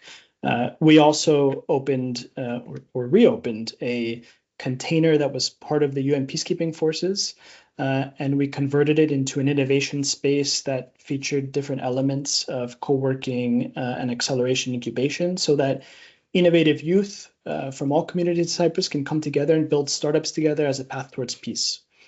And so this container is situated right next to Lidra Palace, just down the street from our friends also at the Home Corporation. We have a soundproof studio with podcasting capabilities. We have a sort of an events and co-working space that also doubles as like a workshop area. We have an ideation lounge for breakout rooms, and we have a conference room for more presentation and whiteboarding styled activities. This is from the outside, and I'm showing it like this because it's not the prettiest aesthetically from the outside, depending on how you define aesthetics, but it certainly reminds you of the buffer zone and reminds you of the context and the situation. But I show this because when we take pictures inside, what you see is color and smiles and collaboration and co-creation. And so that's the sort of change in mindset and vision that we were going for when people enter the space as they come in. And so what happens there, and what have we turned into as Social Tech Lab since that time?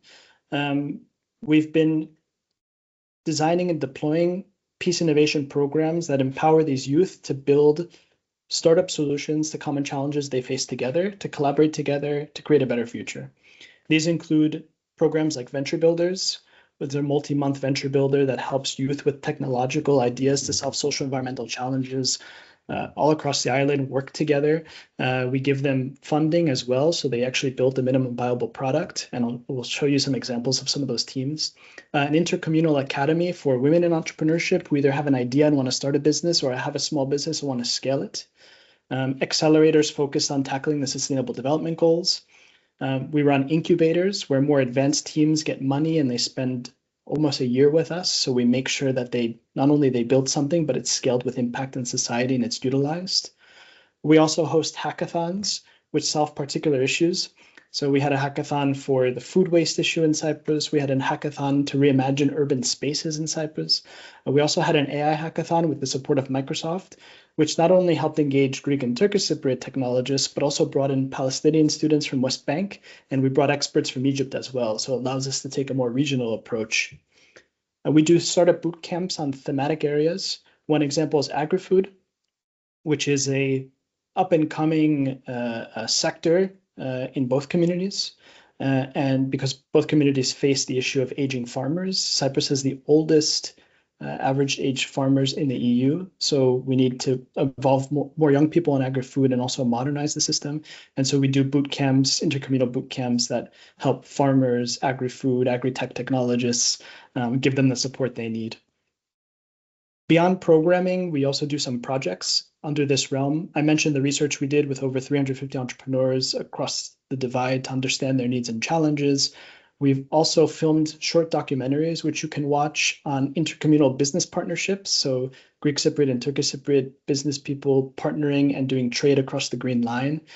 If you asked me 10 years ago when we started, if we would be able to do documentaries like this, I would have said no way. Nobody wanted to speak about anything. It was very difficult for us to even get successful examples of intercommunal business partnerships on a panel to speak openly. But that environment and situation is changing in a more positive direction, and we've been able to capture 3 really good business partnership stories of trade and partnership across the Green Line as a source of inspiration for others. And as mentioned, we contribute some of these, we participate and contribute some of these outcomes and policy so that our work can be institutionalized and have a greater role. On the Peace Tech side, I mentioned cyprusinno.com, the platform that connected founders. We've also built an app to engage all of our alumni so they can register with a unique code and continue to connect each other and find collaborators in all communities. And we also developed an AI chatbot. So the idea here is to take an issue that is a result of the division. This is the Green Line trade. So to trade between the communities, you need to abide by the Green Line regulations for trade. These are very complex. Information is not so simple to understand or find, nor are the experts. So what we did was we plugged in publicly available data from regulations, but also scenario mapping and some of our own expertise to train a model that someone can easily just go and type, and I'm a Greek Cypriot producer of furniture and I want to trade to the Turkish Cypriot community. What do I need to do? And the chatbot will tell you specifically what forms you need to get and which experts you need to talk to and the process you need to take. So what does this do? This lowers the psychological barrier for trade, which is something we found was very high in our research, but it also demystifies the regulations so that trade can be used as a tool for collaboration. The result of all this is a very large alumni community. So over 500 startup teams from both sides of the island have come across our programs, and we continue to support them by giving them opportunities beyond just the program that they attend. Once they attend our intercommunal alumni community, they get access to free tech tools. Something we found from working in conflict regions across our region of the world, I'd say, is that entrepreneurs that are operating under a conflict setting are highly under-resourced compared with other innovation ecosystems. And so we've partnered with big tech companies to just give them a whole bunch of free resources so that they can get started and have a higher chance of success. And a lot of these are collaborative tools, actually, which we've used to help them collaborate. We also continue to mentor them. We give them free tickets to conferences. We give them speaking opportunities, global and regional press opportunities. We share funding opportunities with them as well to make sure that they're sustainable and they keep working together. What does this look like from a community level, where we've seen some very encouraging results over the last many years? Obviously, a lot of intercommunal collaborations, business collaborations, also organization collaborations. One successful story was the collaboration of 2 organizations to establish the first startup accelerator in Kyrenia. We've also had, obviously, a lot of brands and companies that were intercommunal have success locally, but also scale globally. And some encouraging stats we've seen, and this has been mentioned by some of the speakers today, is the peace process in Cyprus sometimes brings the same faces, and sometimes we over-engage within Nicosia. And what we want to do is use technology and innovation as a way to attract others from outside of the capital, but also first time in the peace process. And so we survey and we interview nearly everyone who comes through all of our programs every year. And we found that 60% of them attended an intercommunal program for the first time. It's a very encouraging stat. And we've managed to get 30% of our participants in our programs to be from outside of Nicosia, so starting to engage some of the outskirts of the island as well. These are some of the monetary awards our teams have won, and I'll show you exactly what the teams do. But as an organization, we've been able to give 110,000 euros in funding to about seven to 9 teams. Some of them have gone on to raise collectively 1.1 million in funding to continue their ventures and continue their work together. So we're very proud of that. And here are some of the practical examples of those teams, so you see it in action. One team that came out of one of our programs is Pit to Table, which takes the waste from discarded olive pits and has found a way to convert it into sustainable wood tabletops as an alternative to wood. This is a team of designers and advanced material scientists. They work with local farmers. They've scaled and won design awards in London.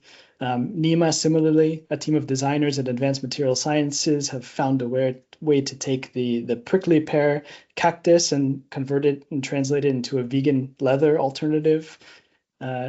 Greek Cypriot team, Turkish Cypriot teams collaborating, co-developing on R&D, raising money together. A really, really beautiful success story using technology and science to create something larger than themselves that actually positively affects the environment also. Because what we believe is that issues of health, issues of climate, things that we need to work together to tackle, they don't recognize borders or checkpoints. It's a small island with many social environmental issues that we need to work together to tackle. Mobile Creative Capsule that allows for pop-up events across the island. A 3D printing factory that uses robotics to 3D print furniture from plastic waste from industrial areas. A citizen engagement app. Solar technologies, blockchain technologies to allow municipalities to more transparently budget, parking solution. I won't go through all of them, but you see the range of innovative technologies and services that are being developed by Greek Cypriot and Turkish Cypriot teams. I mentioned 1.1 million collectively raised through these partnerships, 100K distributed to the teams. We've had 6,800 participants come through our programs to date. Our community right now is around 7,000 in terms of members and subscribers that we can reach out to, and these are part of our alumni community as well. And I'll end by showing sort of the regionality of this, the idea of that peace innovation can be very transferable through partnerships with UNDP, Eastern Europe and Central Asia Regional Hub, and also through some NGOs in the Middle East. We've been able to replicate some of these programs in the Western Balkans and amongst Middle Eastern communities. One of this was an accelerator for urban innovation, which we as a Cypriot organization did across 6 Western Balkan territories. So it was really nice to engage with these communities as well through innovation and help them scale across municipalities, across the territories.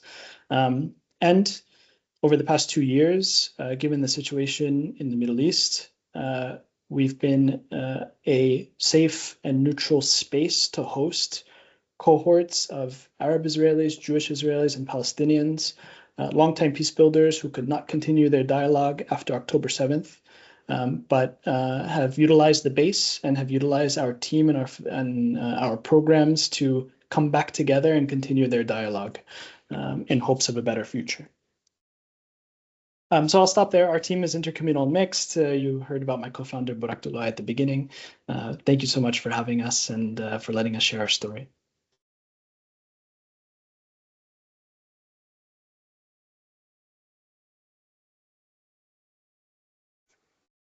I'd like to thank you very much.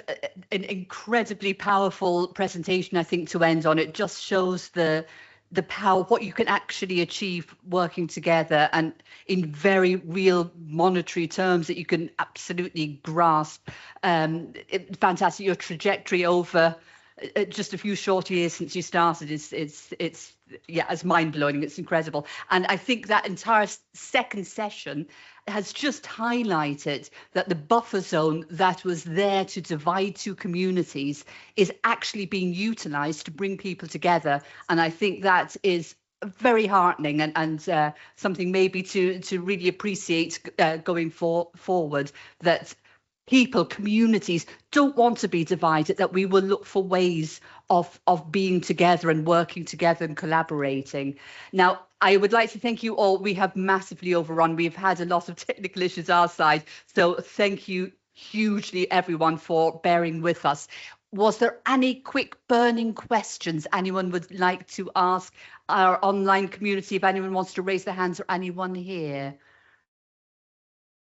And if not, then I would say thank you so much, all of you, both us, everyone here joining us here in the room, and you online.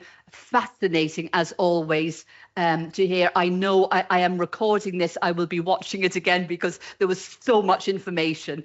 So I will certainly be looking at this again. And no, sorry, I thought a question had just come up. So I think we will say on behalf of John and myself, thank you for all coming to the Cyprus Centre, either virtually or in person, and we hope to see you all again soon. We would like to thank the university for their support, and also the A.G. Leventis Foundation for their financial support of our activities. So thank you all very much. Good evening.